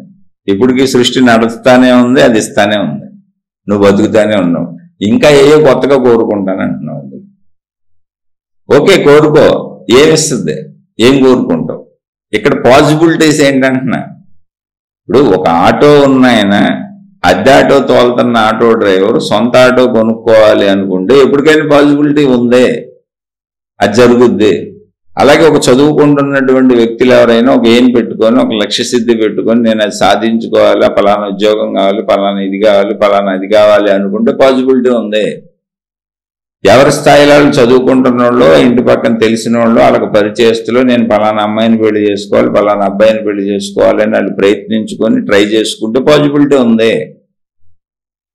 అసలు నువ్వు ఎక్కడో అనకాపల్లిలో ఉండి నువ్వు అంబానీ గారి ఇంటి పక్కనో లేకపోతే బొంబాయిలో మంచి ఫిలిం స్టార్నో, నేను ఎలాగైనా వాళ్ళని కలిసి ఆయన్ని పెళ్లి చేసుకోవాలి, లేదా ఆయనతో కబుర్లు చెప్పాలి, లేదా ఆయనతో కబుర్లు చెప్పాలి, ఆయన్ని పెళ్లి చేసుకోవాలనే స్త్రీ పురుషులు కలలు కంటున్నారు అనుకోండి. నువ్వు కూర్చుంది అనకాపల్లి, నువ్వేమో కలలు కంటున్నా అంబానీ ఇంటి పక్కన అనుకోండి, అవుద్దా? అది నేను అనేది. దానికి ఈ ప్రక్రియలన్నీ పనిచేస్తాయా? ఏ ప్రక్రియ అయినా పనిచేస్తుంది అసలు. ఈ ప్రక్రియ కాదు, ప్రపంచంలో ఏ ప్రక్రియ అయినా పనిచేస్తుందా? ఎవరైనా చేయగలరట? కుదురుతుందా? అంటే ఆశ ఉన్నోడు నమ్ముతాడు. ఎప్పుడు గుర్తుపెట్టుకోండి, ఆశ ఉన్నోడు మోసపోతాడు. ఏమండి, ఇవన్నీ నిజాలైతే ఒకటే సిద్ధాంతం అండి. ఎక్కడైనా సరే మీరు దేనికైనా వెళ్ళండి, ఇవన్నీ నిజాలైతే మీ దగ్గర వాళ్ళు డబ్బులు ఎందుకు తీసుకుంటున్నారు అంతే. సింపుల్ చెప్పండి. ఇప్పుడు వాస్తు నిజం, వాస్తు దోషాల వల్ల మీరు ఇబ్బందులు పడుతున్నారు అనుకోండి, మీకు ఆ వాస్తు దోషాలను సరిచేసి ఆయన తన ఇల్లు వాస్తు ప్రకారం కట్టేసుకొని తనకు ఎలా డబ్బులు వస్తాయో చూసేసుకోవచ్చు. డబ్బు వచ్చే వాస్తు ప్రకారం కట్టేసుకో, నీ దగ్గర ఎందుకు డబ్బులు తీసుకోవటం? జాతకాలు చెప్పాయన ఏ రీతిలో జాతకాన్ని తయారు చేసుకుంటే, ఎలా జీవిస్తే తనకు డబ్బులు వస్తాయో అలా జాతకం తయారు చేసేసుకోమని ఆయనకి తెలుసుగా. అలాగే తాయెత్తులు అమ్మాయినా, తాళ్ళు అమ్మాయినా, రంగురాళ్ళు అమ్మాయినా, ఉంగరాలు అమ్మాయినా, మొత్తం వీళ్ళందరూ ఏంటి, కష్టపడకుండా నీకు ఇది చెబితే ఇది జరుగుద్దని చెప్పేవాళ్ళు. ఈ బ్యాచ్ వాళ్ళందరూ రుద్రాక్షలు కానీ అన్నీ అమ్ముతానే ఉంటారు. ఈ బ్యాచ్ వాళ్ళందరూ ఇదే కాదు, మతాల్లో మా ప్రార్థనాలయానికి వస్తే నీకు మా దేవుడు అన్నీ చేసేస్తాడు, మా దేవుడిని అనుసరిస్తే నీకు అన్నీ జరిగిపోతాయి, మా గురువు గారు అమ్మో సామాన్యుడు కాదు, మా గురువు గారిని అనుసరిస్తే నీకు జరిగిపోతాయి. ఇలా కూడా మొత్తం మతాల నుంచి, దేవుళ్ళ నుంచి, గురువుల నుంచి, లేదా ఈ మొత్తం ఇగో ఈ టైప్ ఆఫ్ వ్యాపారస్తులు, వాస్తులు, జాతకాలు, జ్యోతిష్యాలు, నేను ఎవరిని విమర్శించట్లా. వీళ్ళందరూ వాళ్ళకే డబ్బులు వచ్చేటట్టు చేసుకోవచ్చు. ఇప్పుడు ఆ గురువు గారి అనుగ్రహం, అంత గొప్ప అనుగ్రహంతో నిన్ను రక్షించేయగలిగిన సమర్థుడైనటువంటి ఆ గురువుకి నీ డబ్బులు ఎందుకు? ఆ సమర్థతతో ఆయనే డబ్బులు తెచ్చుకోవచ్చు, ఆయనే నీకు ఎదురు డబ్బులు ఇచ్చేయచ్చు. అప్పుడు అసలు నువ్వు ఇంకా బాగా నమ్ముతావుగా. మళ్ళీ నీ దగ్గర, నా దగ్గర, మన అందరి దగ్గర చిల్లర వసూలు చేసి ప్రార్థనాలయాలు కడతాం ఎందుకు ఆ దేవుడికి? ఆ దేవుడే అందరికీ అన్ని తీర్చేసే దేవుడైతే ఆ దేవుడిని అడిగాలి తెచ్చుకోవచ్చుగా. నేను వితండవాదం చేయటంలా మళ్ళీ చెబుతున్నా. ఏదైనా ఇక్కడ ఉన్నది సంకల్పం ఉన్నది, నేను దాన్ని కాదంటల్లా.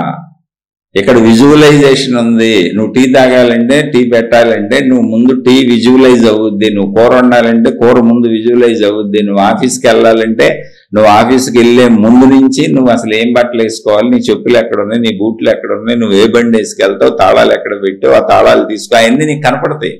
ముందు లోపల మనసులో అవి దర్శనం అవుతుంటే ఆ దర్శనమైన విషయాన్ని మనసు నీకు ఆలోచన రూపంలో సందేశ రూపంలో శరీరానికి పంపిస్తుంటే నువ్వు ఆ దర్శనానికి ఆధారంగా తాళం ఎలా ఉంటుందని గుర్తుపెట్టి తాళాన్ని తీసుకొని, బండి ఎలా ఉంటుందని గుర్తుపెట్టి బండిని తీసుకొని, అలా అది చెప్పినటువంటి వాటిని దృశ్య రూప సందేశాన్ని మాట రూప సందేశాన్ని కమాండ్గా తీసుకొని నీ శరీరం పనిచేస్తుంటేనే నువ్వు క్రియలన్నీ చేయగలుగుతున్నావు. ఎవరైనా ఎక్కడ చేసినా అవి సహజమే, అసహజాలు జరగవు. ఇప్పుడు నువ్వు బండి లేకుండా నేను బండి ఉన్నట్టుగా అలా కూర్చొని ఆఫీస్కి వెళ్ళిపోగలనంటే వెళ్ళిపోతావు. బండి తీసుకొని ఎట్ట వెళ్తావు? బండిని తీసుకోవాలా, కానీ ఊహించుకో. తాళం తీసుకున్నా, బండి తీసుకున్నా, వెళ్ళిపోతున్నా అని ఊహించుకున్నావు అనుకో, ఎక్కడికి వెళ్తావు? సోఫాలో కూర్చొని ఊహించుకో. ఎక్కడికి వెళ్తావు? వెటకారంగా అస్సలు చెప్పట్లా. నువ్వు బండి తీసుకునే ముందు నీ బండి నీకు గుర్తు వస్తుంది, అంటే నీ దృశ్యంలో కనపడుద్ది. బండి తాళాలు గుర్తు వస్తాయి, దృశ్యంలో కనపడుతుంది. అప్పుడే తాళాలు తీయగలుగుతావు. దాని తాళాలను గుర్తుపట్టలేవు. నువ్వు నీకు గుర్తు రాలేదు అంటే నీ బండి ఏంటో నీకు గుర్తుండదు, నీ తాళం ఏంటో నీకు గుర్తుండదు. నీకు గుర్తు లేదంటే మీ ఆవిడని కూడా గుర్తుపట్టలేవు, మీ ఆయన్ని కూడా గుర్తుపట్టలేవు, నీ ఇల్లుని కూడా గుర్తుపట్టలేవు. గుర్తుపడుతున్నావు కనుకనే, అంటే అది లోపల విజువలైజ్ అయ్యి నీకు కనపడింది కనుకనే దాన్ని గుర్తుపెట్టావు. నువ్వు ఒక విషయాన్ని గుర్తుపెట్టావు, ఒక మనిషిని గుర్తుపెట్టావు అంటే ఏంటో తెలుసా? కొంతమంది బాగా ఎప్పుడో చాలా కాలం తర్వాత కలుస్తారు, వెళ్ళి ఎక్కడో చూసినట్టుంది అంటాం. అంటే మెదడు లోపలికి వెళ్ళి ఎత్తుక్కుంటున్నాం, మెమరీలో ఎతుకుతున్నాం అన్న. మెమరీలో వెతికి టాలీ అయినప్పుడు ఏమంటే మీరు పలానోళ్ళు కదా, మనం పలానప్పుడు కలిసామంటాం. అవునండి బాబు ఇప్పుడు గుర్తొచ్చింది మీరు చెబితే అంటారు. అవునవును మనం అప్పుడు కలిసాం. అప్పటి నుంచి ఇంకా గాఢత్వంగా అప్పుడు చేసిన పనులన్నీ గుర్తొచ్చేస్తాయి. అంటే ఏంటి? లోపల ఉంది ఆ దృశ్యం, అంటే అది విజువలైజేషనే. విజువలైజేషన్ లేకుండా ఏం చేస్తావు నువ్వు? విజువలైజేషన్ సహజమే, ఆకర్షణ సహజమే, వాటితోనే పనులు జరుగుతున్నాయి. కానీ విజువలైజేషన్తో ఆకర్షణతో అసహజమైన పొందగలవా? అది చెప్పు. సహజ ప్రక్రియల్లో అది జరిగేది రోజు అదే. సహజ ప్రక్రియల్లో సహజ జీవితంలో అందరికీ రోజు జరిగేది విజువలైజేషనే, ఆకర్షణే. భార్యాభర్తల మధ్య ఆకర్షణ లేదా ఎందుకు కలిసి ఉంటారు? తల్లి పిల్లలు, తండ్రి కొడుకులు, నా వాళ్ళు, నేను నావి అనే బంధమే. ఒకళ్ళ కోసం ఒకళ్ళు చచ్చిపోదాం అనుకుంటున్నాం, ఒకళ్ళని చంపేద్దాం అనుకుంటున్నాం అంటే ఎంత ఆకర్షణ ఉంది. నా పిల్లల కోసం, నా కుటుంబం కోసం ఎదుటి వ్యక్తుల్ని చంపేస్తున్నారు, మోసాలు చేస్తున్నారు, అన్యాయాలు చేస్తున్నారు. అన్యాయాలు చంపడాలు పక్కన పెట్టండి కాసేపు, ఎంత ఆకర్షణ ఉండి చేసి ఉంటారు. నా వాళ్ళ పట్ల ఎంత ఆకర్షణ ఉంది నాకు, అది ఆకర్షణే కదా. ఆకర్షణతోనే ప్రపంచం నడుస్తుంది, అది సహజ ఆకర్షణ, అందరికీ ఉంటుంది అది. అలాగే సహజ విజువలైజేషన్, నువ్వు ఏ పని చేయాలన్నా సహజంగా విజువలైజేషన్ చేసుకోవాల్సిందే, లేకపోతే చేయలేవు నువ్వు. అసలు మీరు చూసుకోండి కావాలంటే, మీ లోపల అంతరంగంలో మీరు అది దర్శనం అవ్వకుండా, మీరు జాంకాయ తినాలనుకున్నారనుకోండి, ఇది నేను జాంకాయనే పట్టుకున్నాను, నేను జాంకాయనే తింటున్నానని ఎలా తెలుసు మీకు చెప్పండి? అంటే ఇంతకు ముందు మీరు తిన్న జామ పండు గుర్తు వస్తుంది, ఇది జాంకాయని మీరు గుర్తించారంటే ఆల్రెడీ లోపల విజువలైజేషన్ జరిగింది. కాబట్టి లోపల ఉన్న జాంకాయ, బయట మీరు పట్టుకున్న జాంకాయ ఒకటైన కలవబట్టి, రెండు అంగీకరించబట్టి, దీన్ని తినొచ్చు అనేది నిర్ణయించబట్టి మీరు దాన్ని తింటున్నారు. ఏ పని చేసినా ఇలాగే ఉంటుంది. ఇంతకు ముందు విజువలైజేషన్ జరుగుద్ది అక్కడ, ప్లస్ దాని మీద అట్రాక్షన్ ఉంది. జాంకాయ తినాలంటే అట్రాక్షన్, యాపిల్ తినాలంటే అట్రాక్షన్, ఏది తినాలన్నా అట్రాక్షన్, ఏది చూడాలన్నా అట్రాక్షన్, ఏది వినాలన్నా అట్రాక్షన్. దానికి మనకి మధ్య అట్రాక్షన్ ఉంది. అట్రాక్షన్తోనే సృష్టి నడుస్తుంది. ఆ అట్రాక్షన్ కోరిక అంటాం మనం. కోరిక అంటే ఏంటి? అట్రాక్షనే. అసలు మొత్తం లా ఆఫ్ అట్రాక్షన్ అంటేనే కోరికలు. విజువలైజేషన్ అంటేనే మనం చేసే పనులన్నీ విజువలైజ్ అయితేనే చేయగలం, లేకపోతే చేయలేం. మొత్తం నడిచేదంతా ఆకర్షణ సిద్ధాంతమే, మొత్తం నడిచేదంతా దర్శన సిద్ధాంతమే, విజువలైజేషన్. అబ్దుల్ కలాం గారు కలలు కానండి అని చెప్పారని. కలలు కానండి అంటే ఏంటి ఆయన చెప్పింది? నేను ఏం అవ్వాలనుకుంటున్నానో ఉద్దేశించుకొని లక్ష్యం నిర్దేశించుకొని కలగని, అంటే కలగంటం ఏంటి, ముందు దాన్ని భావించి నిర్ణయించుకో, విజువలైజ్ చేసుకో. నేను ఒక ఐఏఎస్ అవ్వాలి అనుకొని ఆ వైపే వెళ్ళానని చెప్పారు, దాన్ని మర్చిపోకుండా.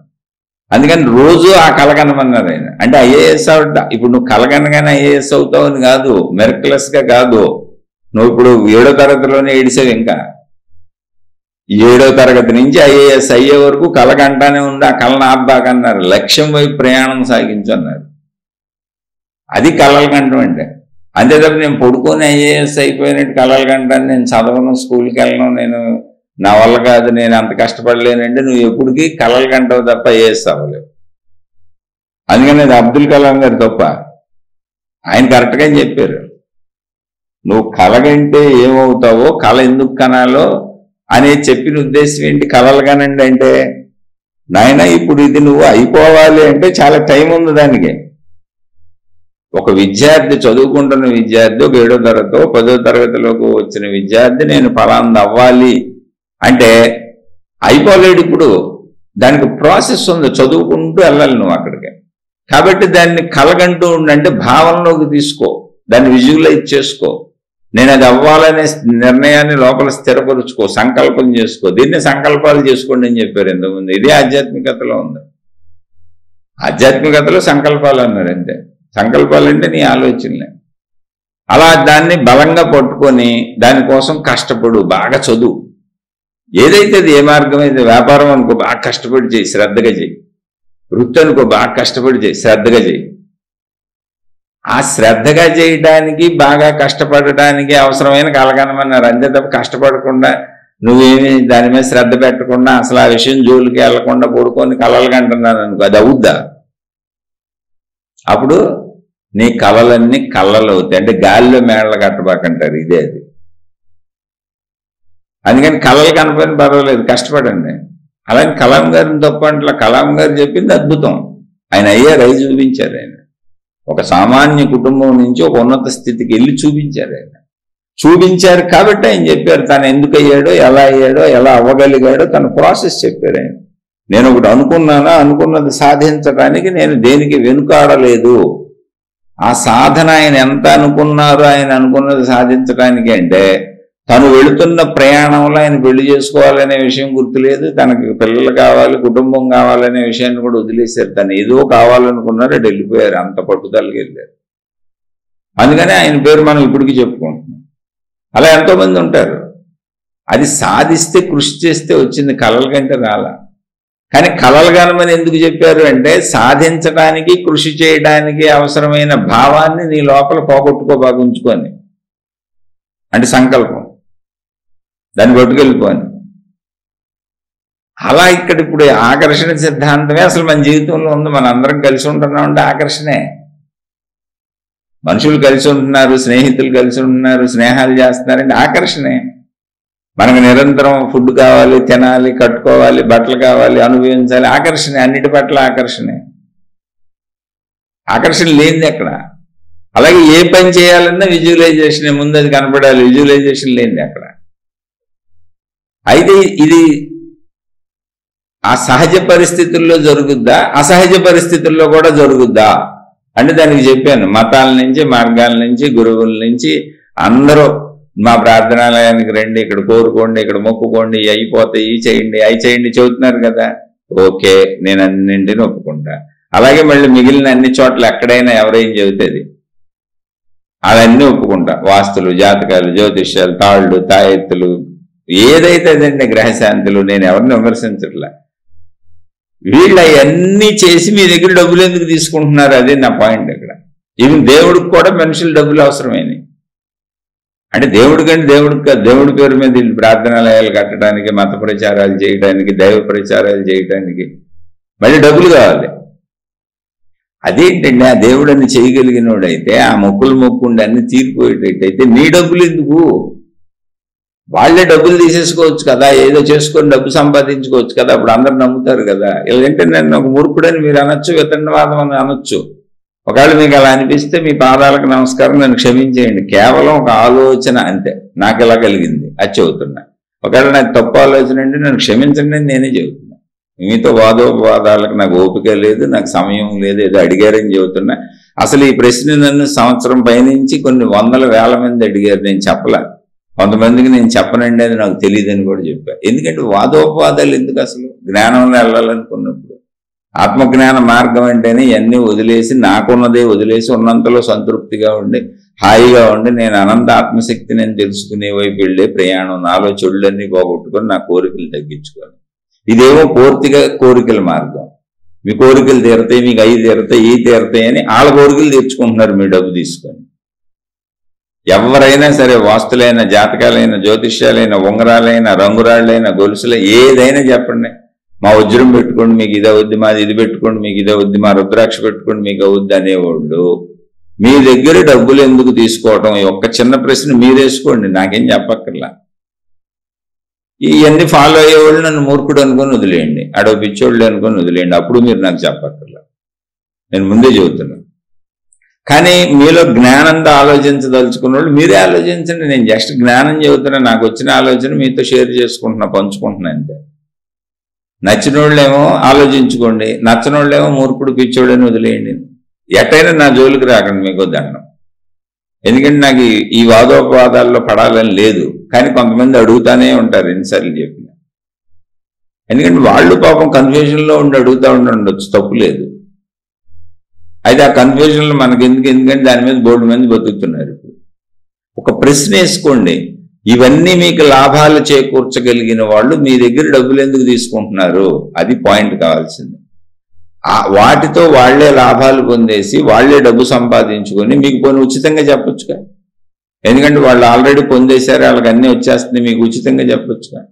ఇప్పుడు మతం ఉంది, మా దేవుడు మీకు అన్నీ చేస్తాడు, మీ కోరికలన్నీ తీరుస్తాడు అన్నారు కదా. ఆ దేవుడితో ముందు మీ కోరికలు తీర్చేసుకోండి, మీరు డబ్బు సంపాదించేసుకోండి, మీరు ప్రార్థనాలయాలు కట్టేసుకోండి, మీరు అన్నీ చేసేసుకోండి.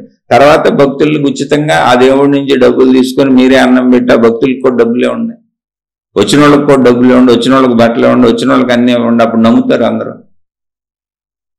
కాదు, మీకు అన్నీ చేస్తాడు, మీరు ముందు చిల్లర ఉండని అడుగుతున్నాం మనం.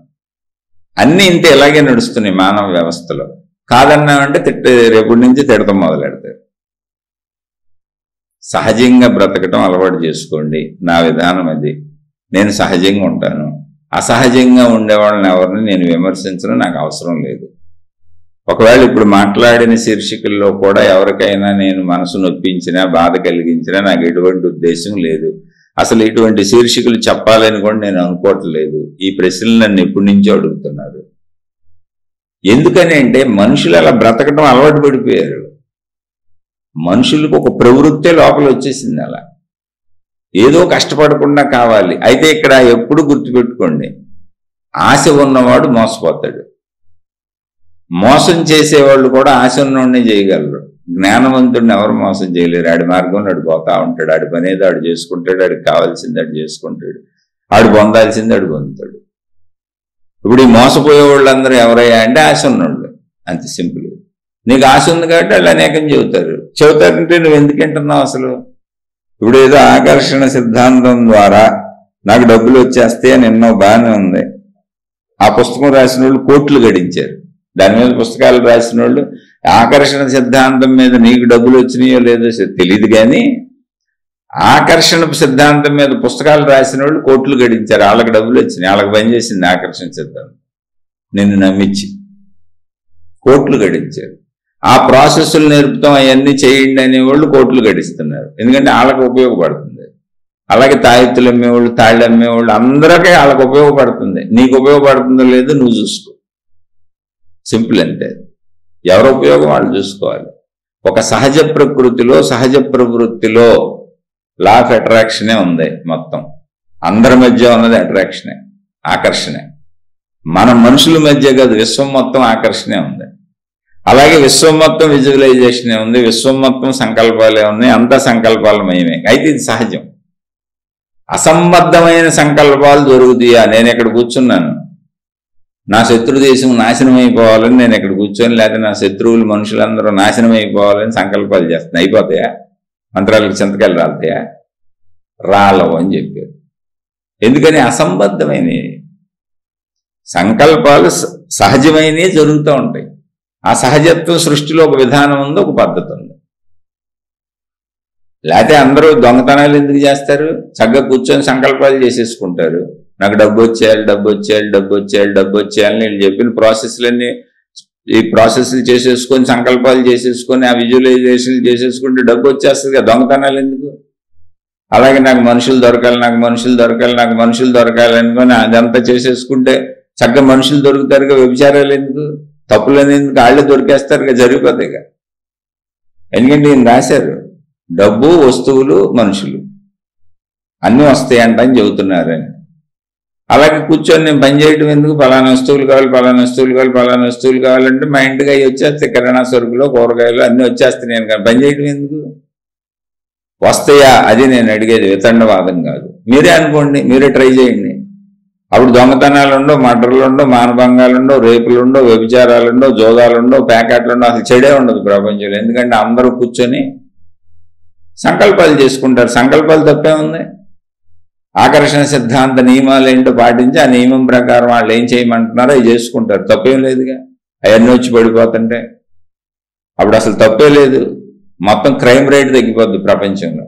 అసలు క్రైమ్ ఉండదు. ఎందుకంటే ఆమె ఇంకా ఆకర్షణలో వచ్చేస్తుంటే గొడవ లేదు. ఇంకా అసలు ఆకర్షణలో వచ్చేస్తున్నప్పుడు గొడవే ఉంది.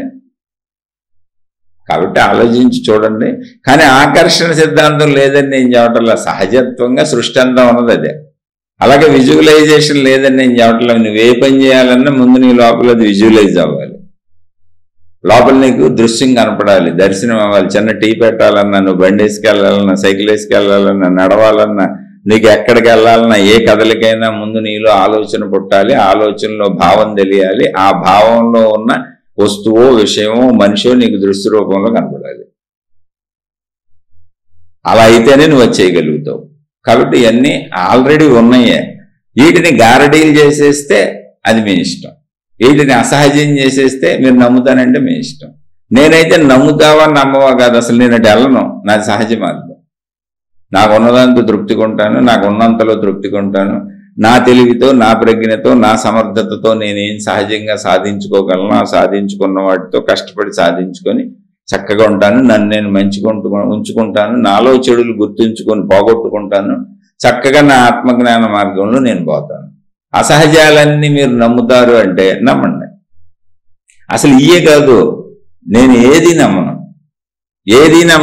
వాస్తులు నమ్మను, తిథులు నమ్మను, ముహూర్తాలు నమ్మను, దయ్యాలు నమ్మను, అసలు ఏది నమ్మనండి. ఎందుకు నమ్మవా? ఉన్నాయా లేవా అంటే ఉన్నాయా లేవా నాకు అనవసరం. నేను ఒకటి నమ్ముతున్నాను. ఏంటది? విశ్వశక్తి. అనంత ఆత్మశక్తే సమస్తము అయినప్పుడు ఇంకా నాకు దెయ్యాలతో పని ఏంటి? ఎందుకు నమ్మటం? ఉన్నదంతా ఒకటే శక్తి. అది అనంత ఆత్మశక్తి చెప్పే అద్భుతం. అది ఉన్నదంతా ఒకటే శక్తి. నువ్వు కట్టుకున్న తాయెత్తు విశ్వశక్తే, దెయ్యము విశ్వశక్తే, దేవుడు విశ్వశక్తే. నువ్వు చెబుతున్న రకరకాలన్నీ విశ్వశక్తులే. నువ్వు జాతకాలు అంటావు, జ్యోతిష్యాలు అంటావు, నిమ్మకాయలు అంటావు, పసుపులు అంటావు, కుంకాలు అంటావు, ఉప్పులు అంటావు, నువ్వు ఏం చేస్తావు, చేతబడులు అంటావు, క్షుద్ర పూజలు అంటావు, మామూలు అంటావు, ఏదైనాను అన్ని విశ్వంలో విశ్వశక్తిలో ఇమిడిపోయి ఉన్నాయే. నువ్వు వాటిని వేరువేరుగా పిక్కొని లాక్కొని చూసుకుంటానంటే నీ ఇష్టం. నేను అందుకని నాకు అసలు వీటిని నమ్మాల్సిన అవసరం కూడా లేదు. నేను నమ్మనంటే వ్యతిరేకిస్తానని కాదు, అసలు నాకు దృష్టి వాటి మీద లేదు. ఎందుకని నా దృష్టి అనంత విశ్వశక్తి మీద ఉంది. నేను దేహపరిమితుడిని కాదు. అందుకని ముందు నేను దేహభావాలను తగ్గించుకుంటూ తప్పులు చేయకుండా చక్కగా నా లోపలికి నేను చూసుకొని, నేను మనోపరిమితుడిని కాదు, మనసు నేను ఏర్పరచుకుంది అనేటువంటి జ్ఞాన చదువుకొని, ఆధ్యాత్మిక చదువుకొని అలా ముందుకు సాగుతూ నేను నాలో ఉన్నటువంటి ప్రాణశక్తిని అని నేను తెలుసుకుంటా. అప్పుడు అర్థమవుతుంది, ఆ ప్రాణశక్తిలోకి వెళ్ళినాక నేనే విశ్వశక్తిని. అప్పుడు ఈ విశ్వశక్తి కానిది, దీనికి భిన్నమైంది ఇంకోటి ఎలా ఉంటుంది? ఇక్కడ ఆత్మజ్ఞానం ప్రకారం మొత్తం విశ్వమంతా ఉన్నది ఒకటే శక్తి. అలాగే సైంటిస్టులు చెప్పిన సైన్స్ ప్రకారం కూడా మొత్తం ఉన్నదంతా ఒకటే శక్తి. అప్పుడు దానికి భిన్నమైన ఇంకో శక్తి ఎలా ఉంటుంది? ఎప్పుడు నువ్వు ఏకశక్తిగా చూడగలిగినప్పుడు, నువ్వు పరిమిత భావంలో నేను మనిషిని అనుకున్నప్పుడు అసలు భిన్నమైన మనుషులే 800 కోట్ల మంది ఉన్నారు. నీకు భిన్నంగా జంతువులు 84 లక్షల రకాలు ఏడిసినాయి. ఒక్కొక్క రకంలో ఎన్ని కోట్లు ఉన్నాయో తెలియదు, చెట్లు ఎన్ని ఉన్నాయో తెలియదు, గ్రహగోళాలు ఎన్ని ఉన్నాయో తెలియదు. కాబట్టి నువ్వు భయకంపితుడివై చచ్చిపోతావు విశ్వాన్ని చూసి. ఎందుకని నేను పరిమిత మనిషిని అనుకుంటున్నావు. అదేమో శరీరం నిరంతరం తరిగిపోతూ ఎదిగిపోతూ పెరిగిపోతూ మన పక్కనే ఎంతోమంది డామ్ డామ్ చచ్చిపోతున్నారు. ఇంకో పక్కన గుండెపోట్లు అంటారు, ఆపరేషన్లు అంటారు, లివర్ చెడిపోయిందంటారు, కిడ్నీ చెడిపోయిందంటారు, అనారోగ్య బాధలు, ఇంకో పక్కన ఆర్థిక బాధలు, ఈ సామాజిక బాధలు, భౌగోళిక పరిస్థితులు, ఎవడో పిడుగు పడింది పోయాడంటారు, వర్షాలు వచ్చి వరదలు వచ్చి ఊళ్ళు కొట్టుకుపోయినాయి అంటారు, సునామీలు అంటారు, భూకంపాలు అంటారు. ఇవన్నీ గుర్తొచ్చాడు బుర్ర బద్దలైపోద్ది. అందుకని భయం. ఈ భయం కోసం తాళ్ళు తాయెత్తులు నిమ్మకాయలు పరుగులాడతావు. దేహభావనలు ఎప్పుడు అంతే, పరిమిత భావనలు. దేహం అంతే, నువ్వు ఎన్ని పరుగులు ఎత్తినా ఆఖరికి దేహం నశిస్తుంది. పోనీ నశించకుండా ఏ ప్రక్రియలు చేసైనా, ఇన్ని అద్భుతాలు చెబుతున్నారు కదా, ఏ ప్రక్రియలు చేసైనా శరీరంతో నశించకుండా ఇప్పటి వరకు భూమి మీద ఒక్కడైనా ఉన్నాడా? లేరు అనే ఆన్సర్ వస్తుంది. అంటే ఏంటి? శరీరం నశిస్తుంది. నశించే శరీరం కోసం ఎందుకురా పీక్కు వస్తావు? ఆ జ్ఞానం తెలుసుకోమని ఆధ్యాత్మిక చదువు చెబుతుందంటే. కాదు నేను అలాగే పీక్కుంటానంటే ఇవన్నీ నమ్మాల్సిందే. ఎందుకని భయాలు ఉన్నాయి చుట్టూ. ఆ భయాలకు నీకు భద్రత కావాల్సిందే. ఆ భద్రతకు నువ్వు ఎవరేం చెప్పినా నమ్ముతావు. అది తప్ప రైట్ అనవసరం నీ శరీర భావం. నేను నమ్మనని ఎందుకంటున్నానంటే వాటిని వ్యతిరేకిస్తున్నానని కాదు, నాకు అసలు అవసరమే లేదు. నేను జ్ఞాన మార్గంలో పోతున్నా. నేను శరీరాన్ని కాదు, నేను మనసుని కాదు, నేను శక్తిని అని తెలుసుకునే ప్రయాణంలో నా శరీరానికి నాకు ఎంత అన్నం దొరికితే చాలు అనుకుంటున్నాను. నేను అన్నం దొరకడానికి నా తెలివి, నా కష్టం, నా ప్రజ్ఞ, నేను పడేటువంటి శ్రమ ఏది ఉందో అది చాలు నాకు. అలాగే నా పిల్లలకి అది చాలు. ఏదో చదువుకోండి, ఎంత ఉద్యోగం తెచ్చుకోండి, మీ బతుకులు మీరు బతకండి, అత్యాశలు లేవు, దురాశలు లేవు, దుర్మార్గపు కోరికలు లేవు, ఉన్నదాంతో సంతృప్తి. అలాని ప్రయత్నించిన తప్పకుండా ప్రయత్నిస్తాను. నా పిల్లలు ప్రయత్నిస్తారు, నా కుటుంబం ప్రయత్నిస్తుంది. ప్రయత్నించమని చెబుతా, నేను ప్రయత్నించుకుంటున్నా. ఆ ప్రయత్నంలో దొరికింది చాలు. పక్కింటితో కొట్టేయాలని ఆశ లేదు, ఎవరిదో లాగేసుకోవాలని అసలు కోరిక లేదు. అందుకని ఎలా వెళ్ళిపోతున్నా. ఎలా వెళ్ళిపోతున్నప్పుడు అసలు ఇంకో దాన్ని నమ్మాల్సిన అవసరం నాకేముంది?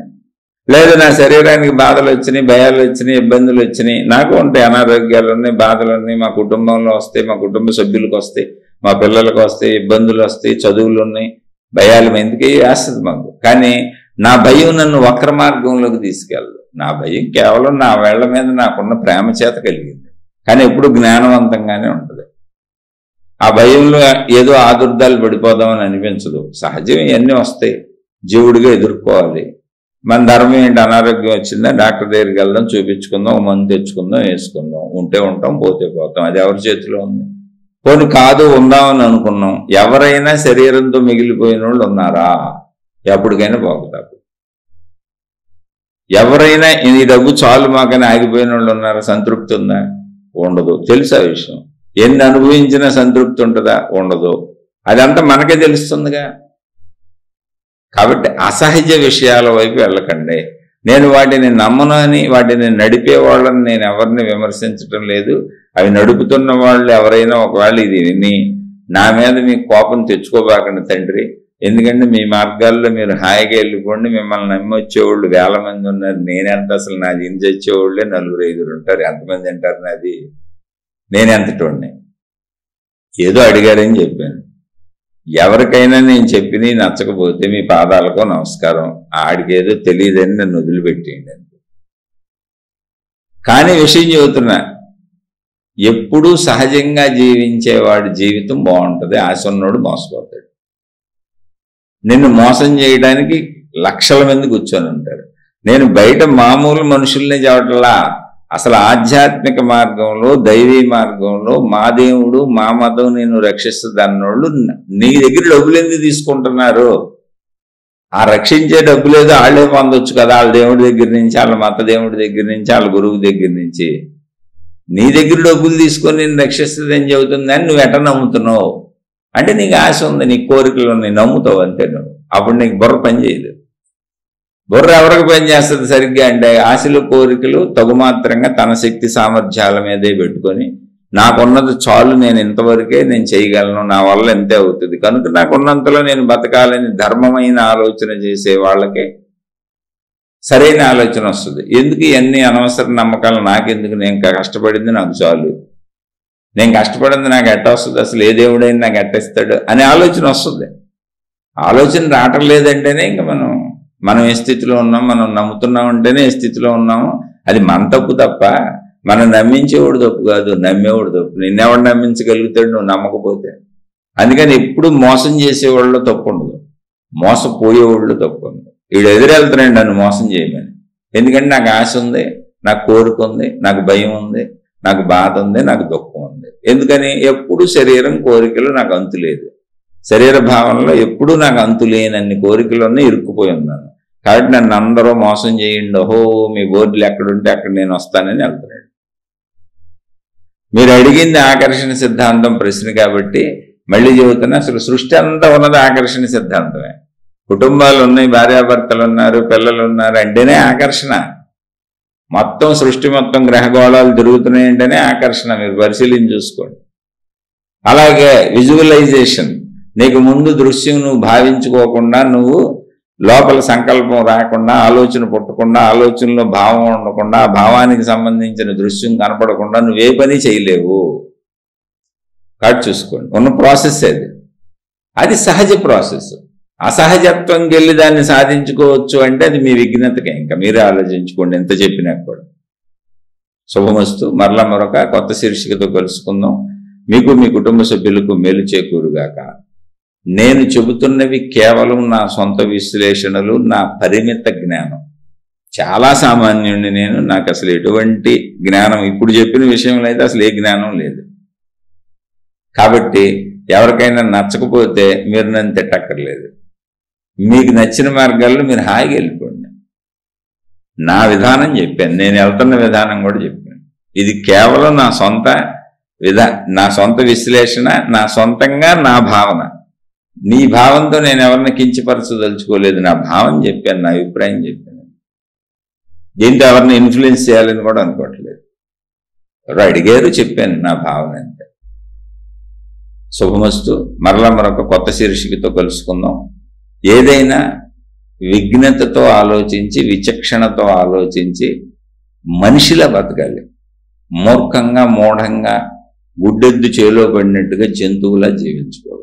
అందుకని జ్ఞానం మనిషికి ఇవ్వబడింది. మీ జ్ఞానాన్ని మీరు వినియోగించుకుంటూ బతకండి. శుభమస్తు.